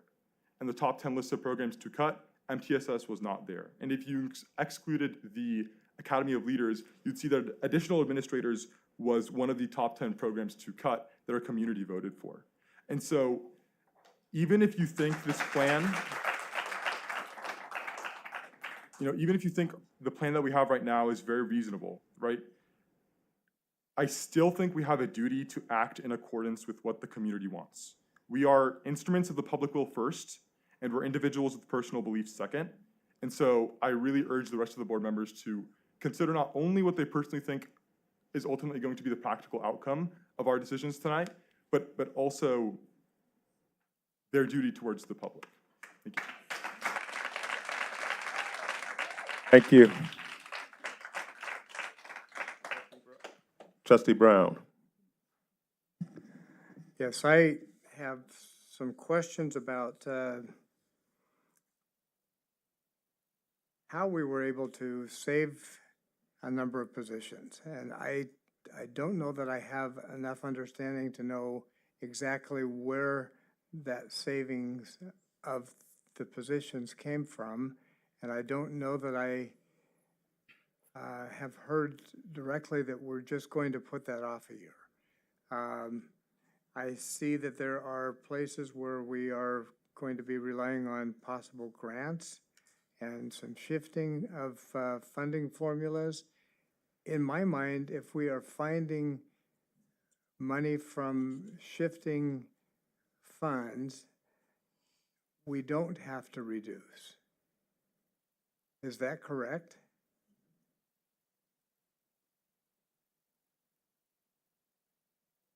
This is the $1 million, the 10.6 from 11.6 is surely moving it out a year. That's what it is. There's no movement of funds. There was nothing brought in to cover that. It delays this decision for these staff or these positions for another year. Okay, but then we're relying on MOUs from MTA to salvage 4 or 5 more positions. That is not something that is pushing down the road. That is a reallocation of funds. There we go. That would involve engaging in some changes to the job description, which would involve MTA and obviously get the input from the MTSS coaches. But if ELOP was able to do what Deputy Godot had articulated in the slide, then that would not kick anything down with the MTS coaches with the exception of if ELOP money goes away. Okay, so if the ELOP money is saving 4 positions, how much of that can be spent during the regular school day? How much of that has to be spent in the after-school program? ELOP dollars has to be designed to support the after-school program in one way, shape, or form. So not be done during the day. So how are we going to be using a full-time 8 to 5 employee or our school day employee using ELOP funds if? The proposal wouldn't be 8 to 5. Again, we would engage with MTA, but it would affect all the MTSS coaches combined, which would take a portion of their salary and fund it under ELOP. That would bring back 4 additional coaches. So is that shifting some people into after-school No, hours? it's basically the work done to support after school or some coaching potentially in a RISE program. That is after school.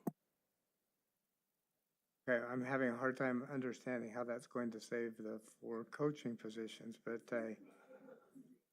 So really quickly, as a coach, you get funded by not one fund, you can get funded by multiple different funds.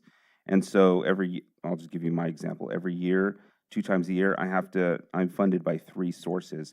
I have to go and talk about what 3 sources. So those coaches can be funded through ELOP, and then they just describe what they do through ELOP. And so a portion of their salary is funded through ELOP, not the whole thing. Does that make sense? yes. Yeah, okay. Okay, so then the community schools grant, 5-year funding, what dollar value would we be going after with that grant? The maximum for each one of the schools, 300,000 yearly, depending on the size of the school, or 250,000 for those particular school sites. And only some schools are eligible for that? This is the last year of the community schools grant, be a little bit more competitive. Certain districts with a certain socioeconomic status of their student population gives those schools a high priority or a higher likelihood of getting the grant.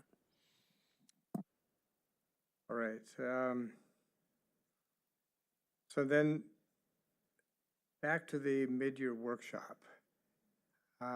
We know that there is talk that there may be some additional funding coming to us from the state. And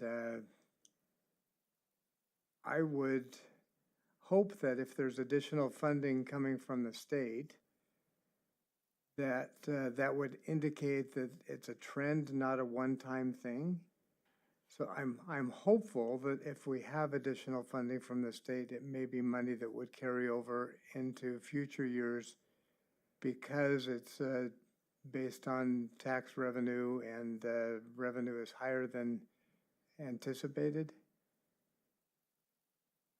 The governor is required by statute to release his proposal in the early January. There's a date in January that he has to release that for the next fiscal year. There's assumptions that the governor is going to make with his team around revenue and forecasting of revenue. Typically, the governor is positive in his revenue assumptions. That remains to be seen. We don't know. We do not know until the 1st of January what the governor is going to propose for next year. They do owe us money for this year. This is a zero funded COLA year. And so there are dollars that the state owes us already for this year. But that would be ongoing, and that would be our hope, is that they fund us for what we did not get funded this year as well. So it's my hope that whatever is found, that we're able to discuss at this mid-year workshop, that goes towards, those funds would go towards additional jobs saved in the first year that we're considering now, so the 25-26 year. And I'm really hesitant to vote tonight on cuts that, let me finish, because you may not be clapping when I finish what I'm saying. I'm hesitant to vote tonight for 2 years of cuts. I think that next year we need to continue to take a deep dive and dig as far as we can to find additional places rather than losing the benefits that we're gaining through MTSS. There are 2 years of reductions, as previously was questioned and answered, for campus supervisors. The rest of the items on this sheet are 25-26 reductions. There's no other proposed 26-27 reductions on this sheet that you're being asked to approve tonight, other than the 9 campus supervisors. Okay, but what we've heard is that if we are saving positions,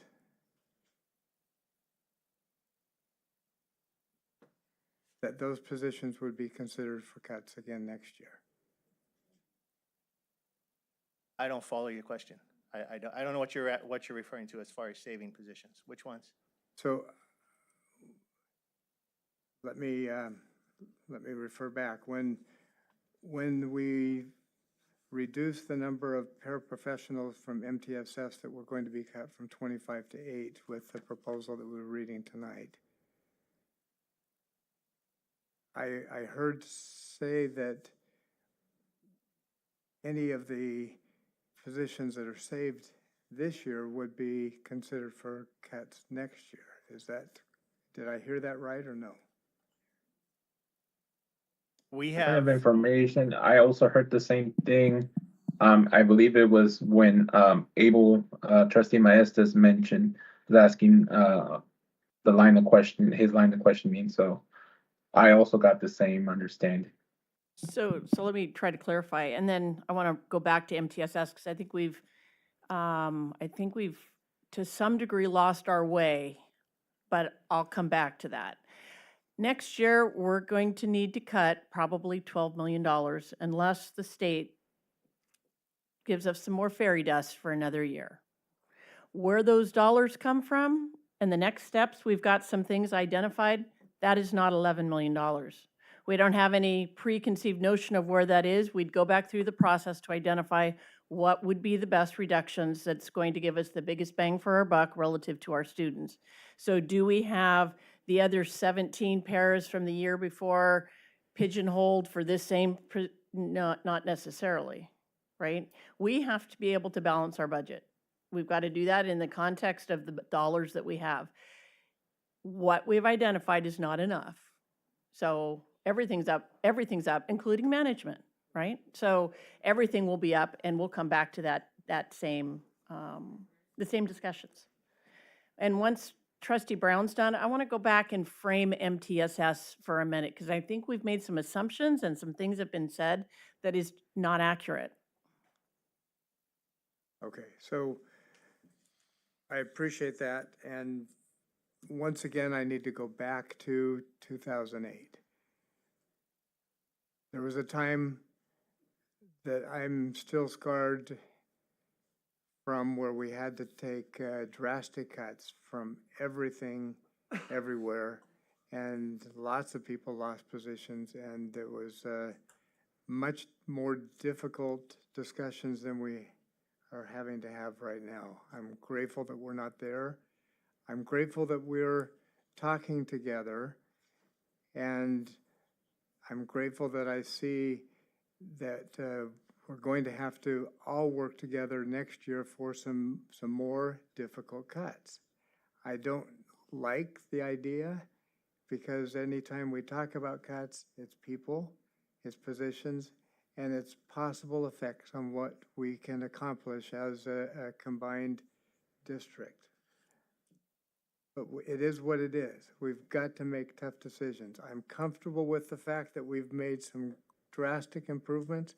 I'm comfortable with the fact that if we can identify any additional funds, we're going to rescue jobs, not push the money down the road to make next year easier. I feel like the effort has been consistent and across the board on all sides to try to figure out how we can minimize the effect of cuts in the classroom. So I appreciate the effort that is happening at every level, and I appreciate everyone's passion and concern for the education excellence that we deliver to our children. So thank you for your passion. This is not going to be easy, but somehow we're going to get through it. Thank you.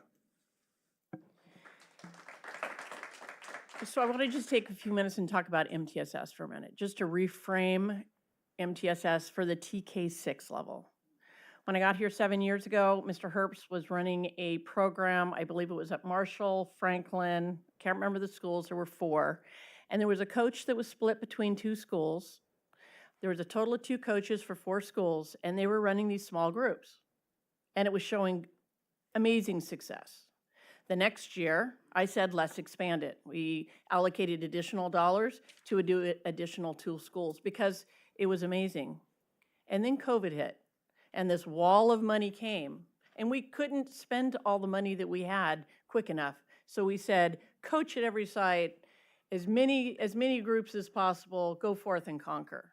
What we're doing here, we're not cutting MTSS where kids aren't going to get services. We are taking a couple of schools that don't want MTSS. Frankly, there's some schools out there that don't want it.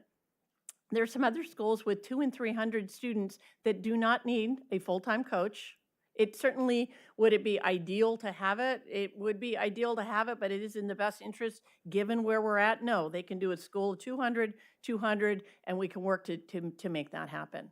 As far as the small groups, there's small groups at every single site, every single grade level, every single reading level. So the narrative out here that we're getting rid of MTSS is not accurate. It's a $7.6 million program that we know can tighten up a little bit, let some of the schools go that don't want it, and some of our real tiny schools share and still have the same service. So let's be clear on that we're not going down the road, that we're cutting a program that is highly effective. We are reducing in some areas, but you're not going to see the effects of it. I'm confident of that. Otherwise, we wouldn't have done it. Thank you, Dr. Noguchi. Trustee Daly? I'm one that will ask tough questions, and this is not going to be a popular one. How much did we raise income for everybody over the course of the last year? Do we have that income increase? Are you referring to negotiated agreements with the With- different bargaining groups? With all bargaining groups, you don't have to do them individually. I just want to know the total of how much we spent to increase income this last year. Back in total dollars? We can give you a percentage right now. I don't have the total if you're talking about, it's millions, Okay. tens of millions. Okay. I mean, if you want That's- that, we'd have to get back to you, but Mr. That, no, Henderson that's can good give you- enough. I just want, like, this is the one thing, and I don't remember if I brought it up publicly or where it was, is my concern moving forward of giving increases and having to make cuts like this. And these are difficult cuts. If ever a cut like this is not difficult for me, I don't want to be sitting on this board personally. So in my opinion, right now, I don't want to make this decision. I want this decision pushed off. If I am forced to make the decision, then I'm going to go with every student matters, every moment counts, and I will not be a yes vote for this decision.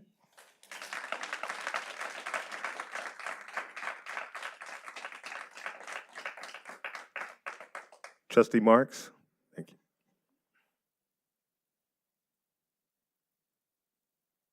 Thank you. Just thinking about what you said, so thank you for your honesty and your passion.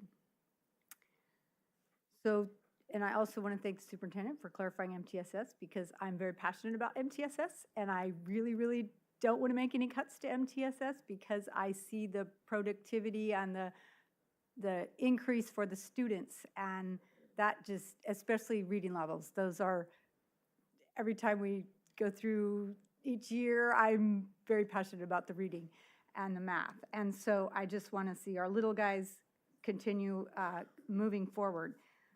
So knowing that it isn't as severe, that staff listened to our comments, listened to the public comments last week, and actually made some adjustments, I appreciate that, because I can't say I've actually seen that happen in this dramatic of a way.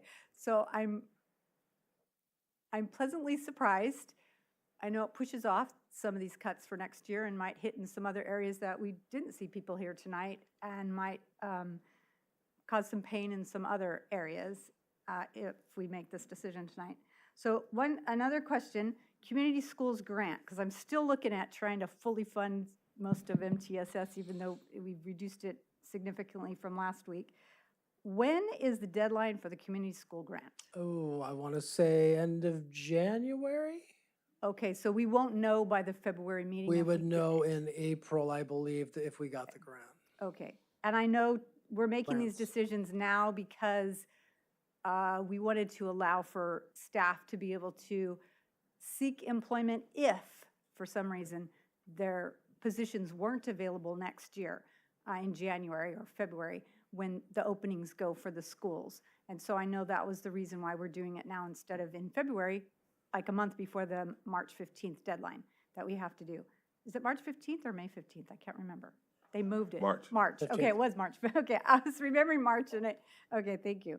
So I remember that. I also wanted to find out, are we cutting the student support administrators? Were we cutting administrators at school sites? I thought we were. Did I?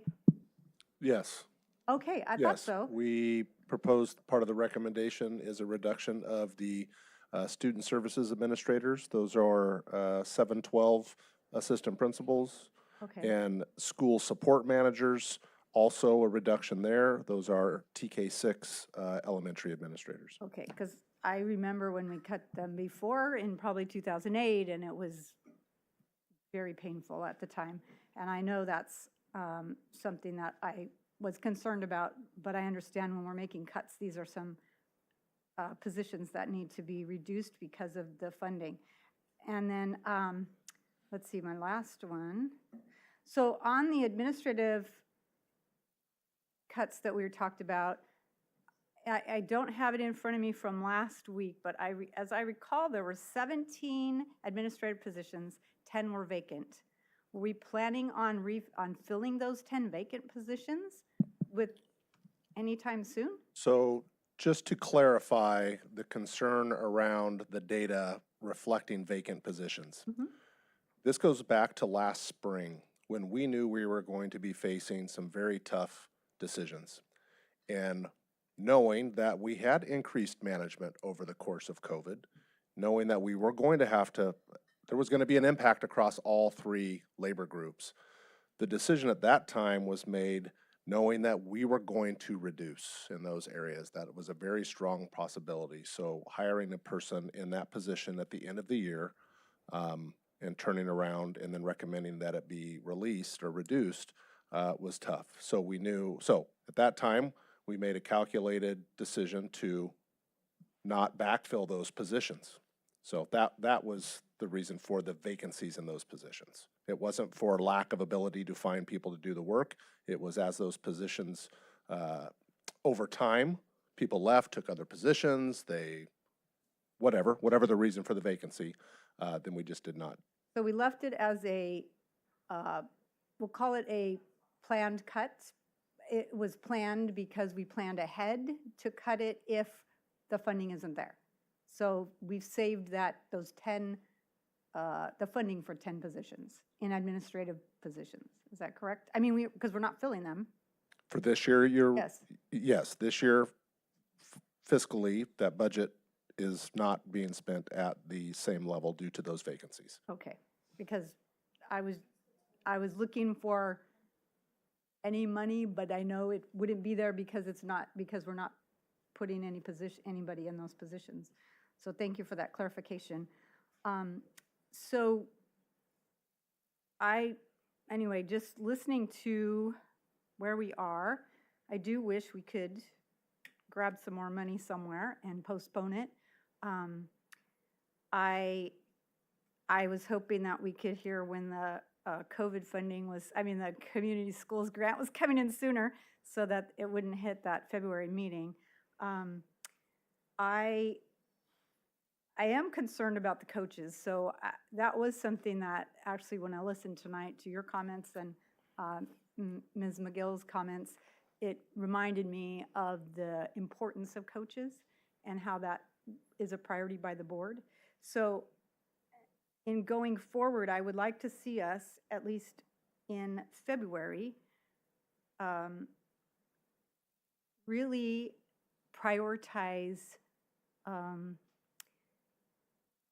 how we can either restore some of these positions or not eliminate them for the future year or 2 years, 3 years, wherever this is going, because I know these are ongoing, and so depending on what the governor says in January, I know he is kind of, anyway, I wish we had Brown, because I pretty much knew what Brown was going to do, but it's hard to know what Governor Newsom's going to do, because he'll say stuff, and then the LEO will come out with a completely different number, and so it makes it hard to plan for the future. But for right now, it is painful to do this, as we all have said, and it's painful for all of us. But I do believe that in order to continue on and not make this as severe next year, because I know next year is going to be worse, at least I feel like it at times, to reevaluate this in February in a very methodical way. And I appreciate that the staff listened to, especially the MTSS. I'm having a hard time just trying to process it, but listen to the public, because there was a public, and you mentioned it very well, and you said it very well, Trustee Dagger, that the public didn't want to see that go, the program, and I'm glad we're saving the program. It's a quality program. It's a significant investment, and I agree that the funding should be there for the future. And so I'm hopeful for next year that we will have the funding for it. I will support at this time the recommendations. I always figure this is our time to say where we're at and where we landed. Right now, I will support these cuts, but I'm very cognizant of what I want to see us do in the future, and especially the coaches and the MTSS, and then I want us to see how our schools do and a reduced campus supervisors, because I know there's a lot of fights, there's a lot of things that happen on the campuses, and I don't know how less supervisors will be able to handle that. Those aren't coming from outside, those are inside. And so I want to see us ensure that our campuses are as safe as possible, and to reevaluate that. And I don't know if in a few months, we can see what is happening right now, and then if we can find the funding for it, well, not find the funding, but if we can change how we're funded in some way, or that we do receive more funding in the spring or the summer when they do the May revise, then I'm hoping that we'll have it. But it's very difficult to cut where we've made progress, and I don't like to see that. So thank you for listening. Thank you for your patience. I appreciate just all of you sharing again tonight some of your positions, which gave me even more clarity, and your emails. I appreciate your emails, just clarifying some of your thoughts. And that helps us as board members know better what's going on outside this room and outside the conversations we might have had with other people. It helps us give us a better, well-rounded understanding of what's going on. So thank you for that. Trustee Mejia? Yes, so I've been reflecting a lot, and I agree with a lot of stuff being said by some of our fellow board members. Young people have wisdom beyond their years, and speak from the heart, and sometimes if we're listening, we can get a glimpse into some really wise words from this young man right here. In all this, I do, when I came in as a board member, I want to say, I've seen that relationships with the bargaining unit groups have been pretty awesome. I think for the most part, and I do think I've heard lots of good things, and I think we gotta find that spirit that we've had over the years. Before I came, I know it wasn't as smooth.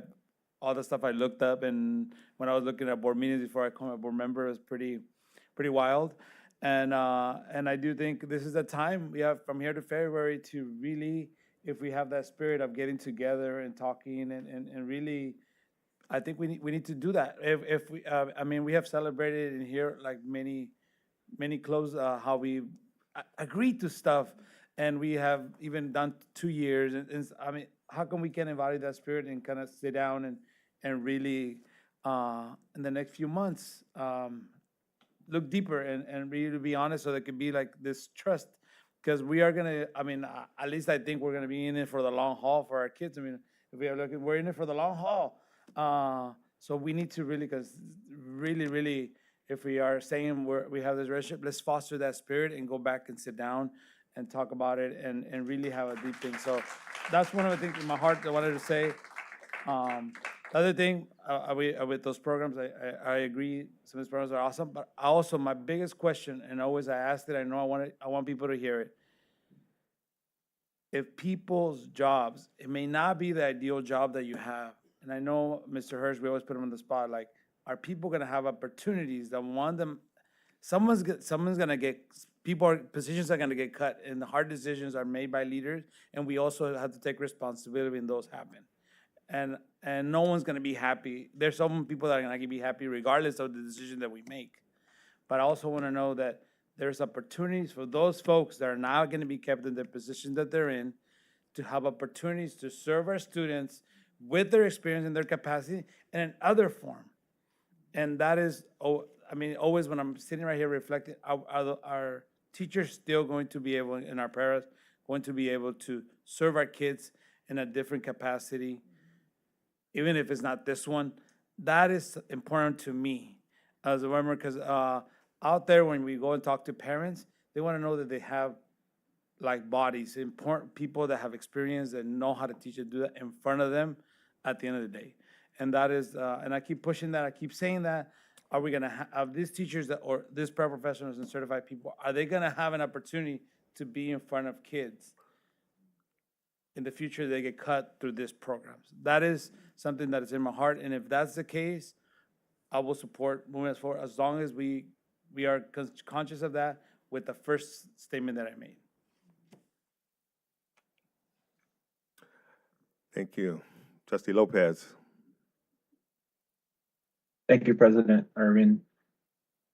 Earlier I didn't get to make my comments, but I'll do so now. I think I want to thank everyone, either last week or this week or throughout this process over the last year or so, that has been having conversations, telling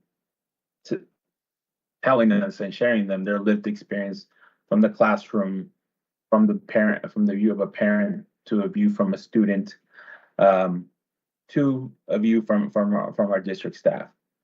And as Trustee Mejia mentioned, these are tough conversations, and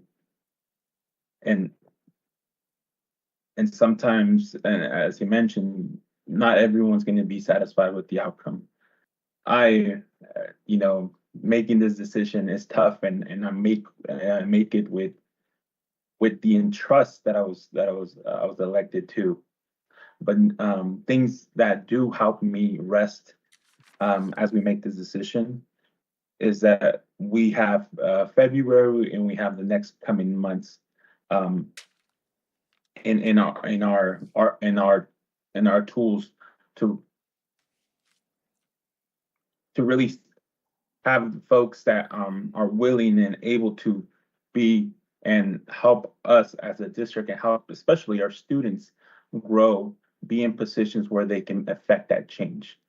And so I from the get-go, when we were tasked with when to make this decision, whether now or wait until March, I mentioned there has to be a hybrid of that, right? We need to look at what we can mitigate now, what we can mitigate once the governor's budget comes, and where are landing as our year ends.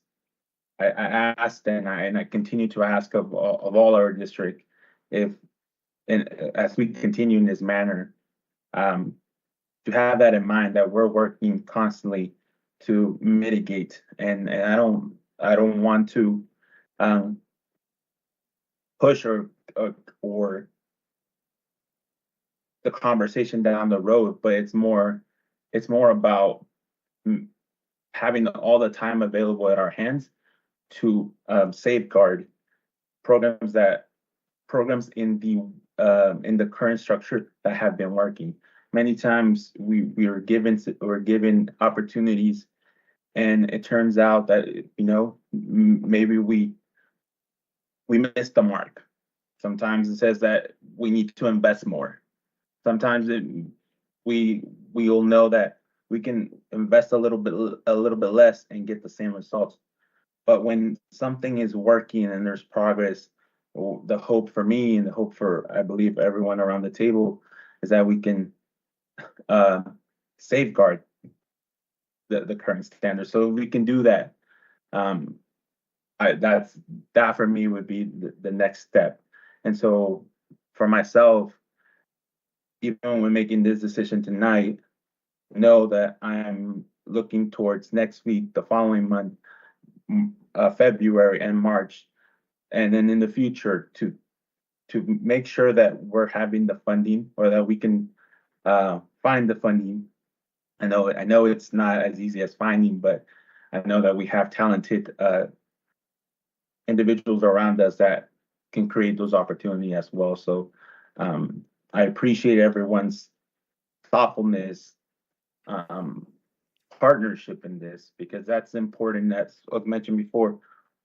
Over the last couple of years, what's stood out has been the partnership that we've had through our district. And so I want to continue, and I want to continue to foster that as we move forward, having those tough conversations, because we will continue to have those tough conversations, but that we do so where we place what was really important, which is our student success. Thank you. Student Trustee Dagger. Yeah, just want to say, again, it's my 3rd month, so it's a learning curve. So thank you to all of the board members who spoke today, who gave me extra clarification and information. And I just wanted to ask a question. So, like, regarding district management, like, how many positions for district management do we actually have? How many have we seen increase since COVID? And then is that all information that we're going to be getting at that meeting on the 24th? Is that all going to be unpacked then? So February 24th, we're going to get at kind of a history lesson over the last 7 years, is why management salaries have increased. Different positions, so we've done compensation studies done by School Services of California for all levels. And at that time, well, I won't get into it. So that we're going to show that, we're going to show the history behind that. As far as COVID, we hired an administrator for every single one of our schools, because when kids were coming back from being at home, behaviors were really erratic and teachers were having a very difficult time in the classroom, and we needed help and support for teachers in the classroom. So we hired 32 at that point. We're reducing down some this year, and I anticipate we'll reduce some down the next year as well. Okay, thank you. That's all I have to say. Thank you. Again, I have a couple things. I'm with, I guess, on the MTSS crew as well, in terms of, trying to see that it looks like we may be losing a third. But when I'm a data guy too. When I see the data on the MTSS and the impact, most importantly, of the MTSS, trying to see how best to maintain those, because I'm looking at it. I've never been a coach. I've taught, but I've never been a coach. But I have coached sports, coached football, and it kind of sees that, okay, we're going to take away the head coach and we're going to have everybody just, fill in, get in where they fit in, And that's what I'm, kind of feeling here when you say you're going to take away a coach like that, someone who has probably the biggest impact on a team, and same thing with having the biggest impact on our students, and because I was really feeling with Ms. McGill and Dr. Zambo was saying about that, science, before you can have a foundation in science, you got to have that foundation in math, because that leads to understanding of science. And so, going there with that, you can't just rely on those supporting roles without that head coach in there as well. Also, I wanted to find out about the positions that went unfilled. Where were those dollars then reallocated, or were they, kept in the budget? Is that part of the process? Are those dollars still intact? Wanted to know where those dollars with those 10 positions that went unfilled. And like I said, this is a position here that I never thought, or I probably prayed that I wouldn't be in again in this situation. Being that I went through this situation, thought I was in a position now to be able to prevent this kind of situation, but nobody expected COVID. And all of the extra dollars that came from COVID, which allowed us to really enhance the services and the instruction and all of that was needed to help minimize the impact on students coming back to school. And then now those dollars are going away because we chose to say, hey, we're going to do the best things for our students. And so we're going to use this to augment our staffing to provide a better instruction, better professional development, all of those things that go to impacting the lives of the students that we serve day in and day out.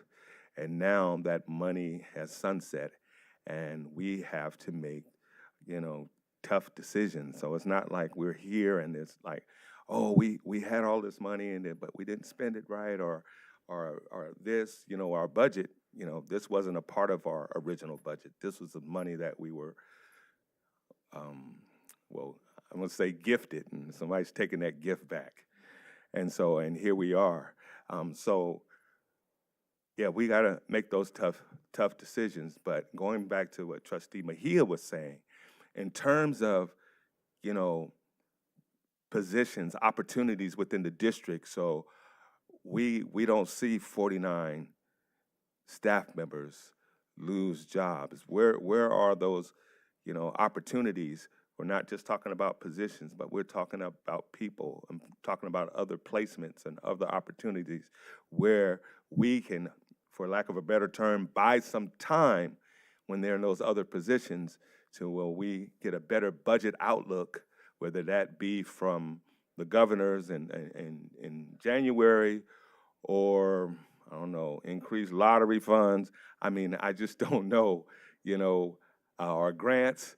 But I do know there's over $20 billion sitting up in the CRV fund that's not being utilized, according to folks at the Cal Recycling, and they're trying to figure out what to do with it. And I know we can all here can figure out 49 ways at least that we can utilize that money for, in terms of, you want to see achievement grow and reach milestones, share that $20 billion with some of our school districts, and you'll see what we've been doing. I just want to say again, we're in a tough position, and I think we're elected for tough, the tough choices, and those that are good choices, so to speak, and that we have to make, and that's what people cast their votes for. We want you, we chose you, in good times and bad times, to make those decisions. And I believe they feel that they're willing to live with those decisions as long as we're doing everything we can in our power to mitigate the impact on families. I truly, truly believe that. And with that being said, I'm done. So that brings us, are there any comments or questions And actually, that brings us to the vote.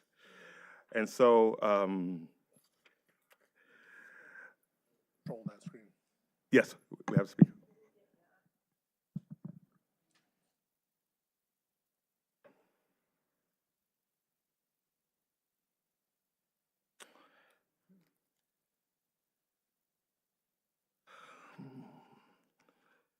So do I hear a motion to approve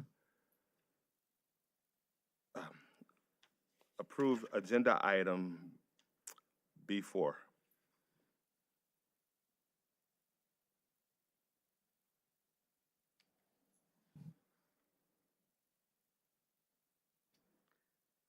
All right, I will say it. I motion to approve item B4, approval of recommended realignment due to sunsetting of COVID funds.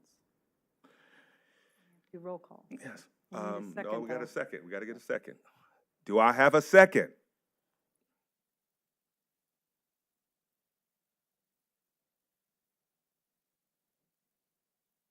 It's been properly moved by Trustee Marks and seconded by Trustee Mejia. Roll call vote. Trustee Brown. Aye. Trustee Daly. Nay. Trustee Lopez. Aye. Trustee Marks. Aye. Trustee Mejia. Student Trustee Dagger. Nay. Student Trustee Gupta. Nay. Vice President Maestas. Nay.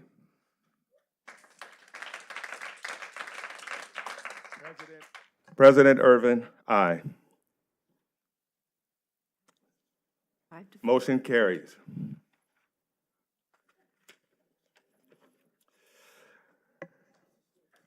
Item B6.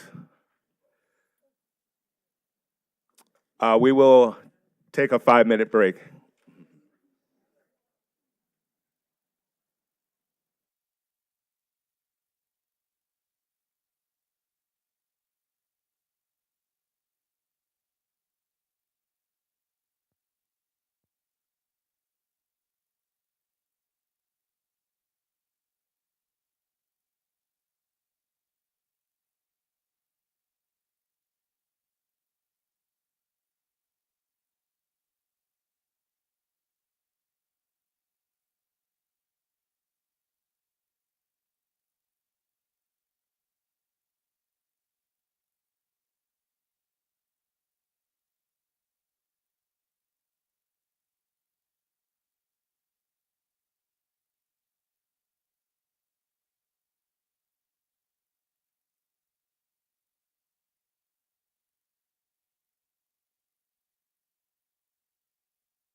Okay.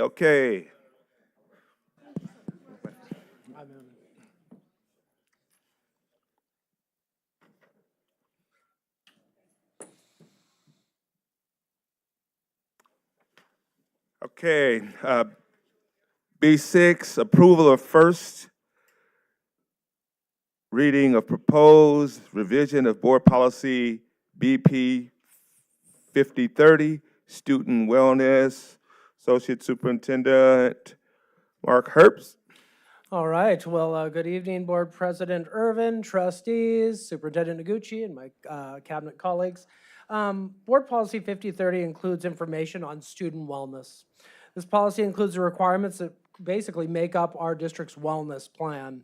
This includes the nutrition guidelines for all foods available in schools, which complies with federal requirements, which it needs to do. The proposed changes include just a simple cleanup on an address of the Student Support Services building, as well as non-discrimination requirement, which is now a mandate under the federal civil rights law. It needs to be a part of our student wellness board policy. So with that, it's recommended that the board approve the first reading of the revised BP 5030 student wellness. Okay. Are there any comments from the public on this agenda item? Seeing none. Are there any comments or questions from the board? Trustee Marks? So I had a couple of questions, but they're not on, well, I do have one suggestion for the red, but I'll ask my questions first. I wanted to add one word. I wanted to just get clarification on BP 5030C, page C. So once you find it, on the third, wait, one. Page C. Yes, it's page C. Oh, you can't see it up there. This one? Yes, Page. C. It says D. It says, it should be E, F. A, B, C. No, but it's different letters on top. Oh, let me look. Okay, wait a minute. Sorry. I'll get it. Oh, it should be C. Okay, so here, I'll give you this one. This one is C. So on the fourth paragraph that starts in order to ensure that students have access to comprehensive health services, the district may provide access to health services. So it's that sentence. So I was just wanting clarification on when we say they have access to health services, what are the health services? I think I asked this before, but I... You did. I think that this is looking at school-based health services program, the Golden Valley satellite sites that we have over at Hanshaw, as well as Robertson Road come to mind. Okay. Yes. Okay, I just want to understand. And then referrals to community resources. Is that the same thing? Yeah, we, at times, our health staff may make recommendations out for any community-based service, whether that be mental or physical health. Okay, so my question is, would parents be notified if we send their students to these health services? Luckily, I brought my director through of health services who Awesome. oversees the wellness committee for the district, Mr. Tom Nipper. Cool, I got to serve on that many years ago when Associate Superintendent Dave Cooper was overseeing that department. You're certainly welcome to come back. We have a meeting the second Tuesday of December Cool. at 4 o'clock at the new Cummins facility, 1581 Cummins Suite. Cool, it was B. fun. I learned so much on that committee, so thank you. So, happy to have you there. With regard to your question about referral to resources, when we make referrals, we're not necessarily sending students to specific areas, but making referrals to the parents with regard to the need of support, such as vision or hearing, or other physical issues such as injuries. So we don't make specific referrals to specific agencies, and we don't transport students without parent knowledge unless a 911 issue, and then we make every attempt to notify the parent. Okay, that's awesome. Does that help you? That does. So because I get questions all the time from the community about different things, and I had a question about this one. So I wanted to know, could we, so I had a small suggestion, if that's what we're already doing, if we could just add this, my idea was to put, in order to ensure trust that students have access to comprehensive health services, the district will inform parents in order to, so that was all I was going to add on the next line.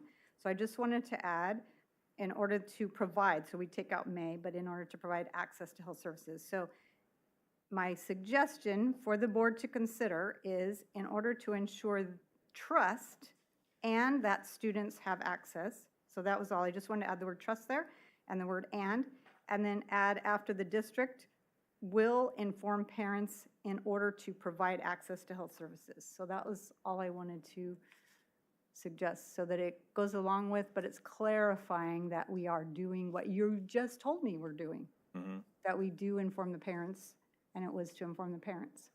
So part of the information of parents is under ed code, Right? already inclusive in ed code, that we have to notify parents of certain care or certain needs. So, I mean, I understand, I know Mr. Herbst wrote it in there. Yes. So, but it is there. And just for clarification, school-based health centers, they're defined as a health center that is on a school campus, not specifically targeting the students that are served at that school site. So it is a community presence. So just because they're at Robertson Road or Hanshaw doesn't mean it's exclusive to Robertson Road or Hanshaw or any other community. Right, that makes sense, and I'm glad, because that means that even though a student may not be close to the community services, they have access to it. Yes. So yes, so I'm asking for the board to consider adding the word trust and will inform parents in order to provide access to the health services, just so that they have, we're doing what we said we are doing, and it's in ed code, just to add it to this portion. Absolutely. And then my other one was just to add one word in the red that we had on page H, BP 5030. And it's in the list in the first paragraph where it says, in accordance with federal civil rights law and U.S. Department of Agriculture, civil rights regulations and policies, this institution is prohibited from discriminating on the basis of race. I wanted to add religion. I noticed religion wasn't in there, but it's in almost all of our school policies. So I just wanted to add the word religion. So it says race, color, national origin, sex, including gender identity and sexual orientation, disability, age, or reprisal or retaliation for prior civil rights activity. So I just want to add the word religion in there. I thought it was This was the language that was recommended to us, but I don't believe that that would be an issue to include religion. Is that, to your point, yes, that is typically one of the protected. Yeah, I was really surprised it wasn't in there. So I thought, well, this is interesting that they didn't add it. So I wanted to add it in there. Yeah, because it said, so that's all. So those are the three modifications, was the word trust and then the words will inform parents in order, right after the word district on that paragraph. And the last one was to add the word religion after the word race. And if that's okay, I don't know if there's any other comments, but I'll wait to see. Yeah. Are all okay with it? Then I'll make a motion with those. Oh, I'll wait. Okay, Yes, sorry. we still got it. Yeah. Oh, I didn't see. I am so sorry. Trustee Brown. Trustee Marks, you're not the entire board tonight, sorry. Really? Oh, my goodness. So I'm just curious when this was adopted last. I don't see a date on this. Very back page. Okay, 2006 revised in 2014 and updated in 2023. So my question is, it appears that the reason this came forward was to place this non-discrimination statement here. Correct. So we really don't need to go and do a deep dig on the rest of the. It was already approved by the board in October 23, 2023. Okay, That's correct. that was my only question.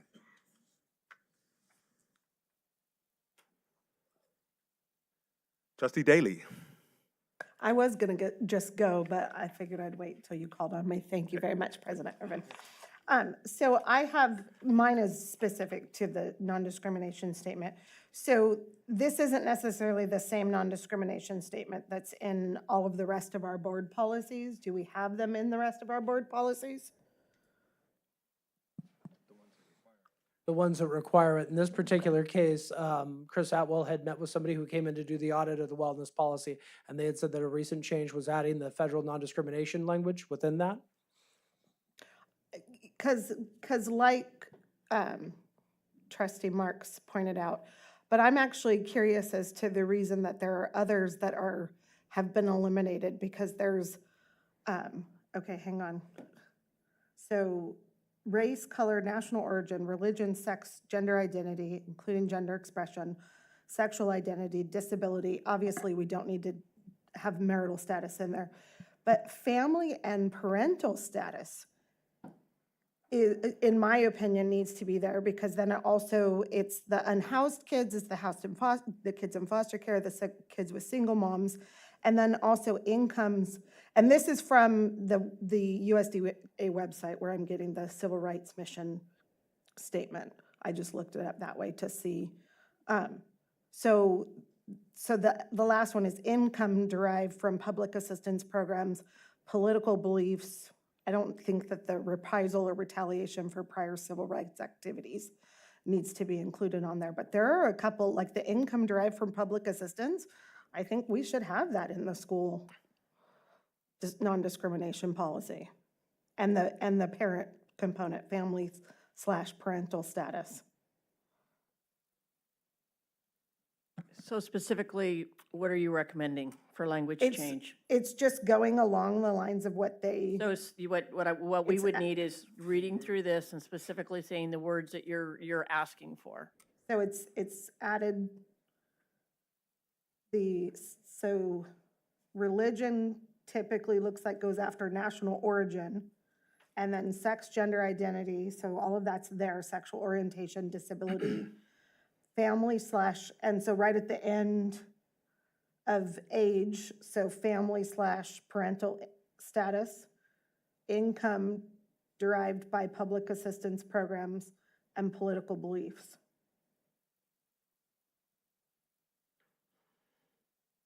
And what I could do is, well, I don't know. This is, like I said, it's directly on the USDA's website for their civil rights mission statement. So where you have income, I would suggest household income rather than income, because our students are not going to be. And this is first reading anyway. You know. Yeah, household income, I mean, it's just, yeah.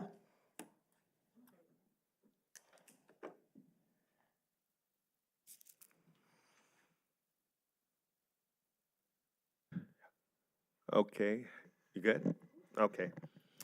So with that being said, are there any comments from the public on this agenda item? Seeing none. Are there any comments? Oh, yes. It's been a long one.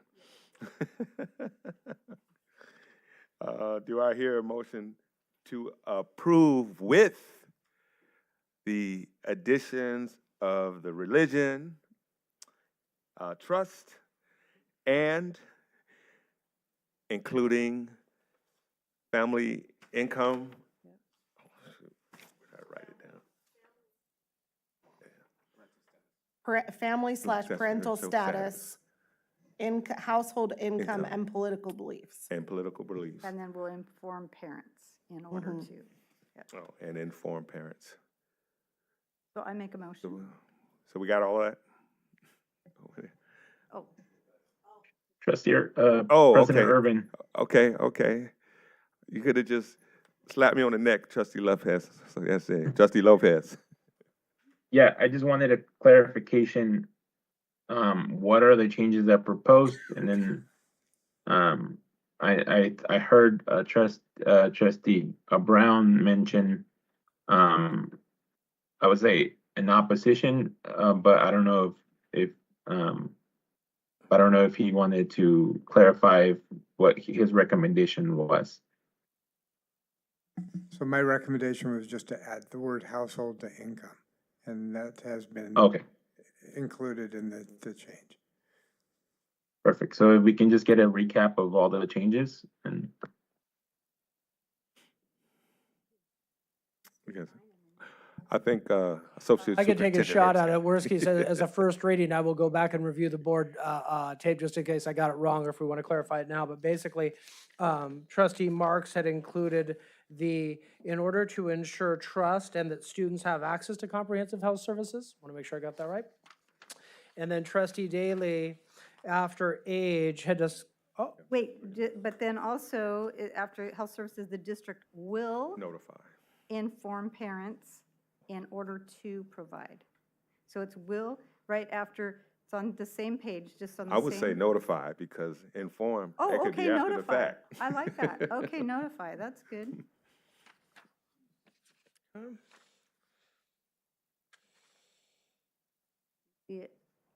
So we'll notify parents in order to provide access. okay. And then I believe trustee Daly, after the word age, include parental and family, parental status and income derived from public assistance and household income derived from public assistance is what I had heard. Well, we can just put, so after national origin, it's religion needs to be added. And then after age, we can just put family or / parental status, because that includes all types of families and parent units. And then household incomes, we don't necessarily, I was just reading off of the website, we don't necessarily have to put derived from public assistance, we can just put the household incomes and political beliefs. Got it. Okay. Do I hear a motion to approve? I move approval. I second. It's been a motion by trustee Marks and seconded by trustee Daly. Roll call, trustee Brown, Aye. trustee Daly, Aye. trustee Lopez, Aye. trustee Marks, Aye. trustee Mejia, student rep Dagger, Aye. student rep Gupta, Aye. vice president Maestas, Aye. President Irvin, aye. Motion carries.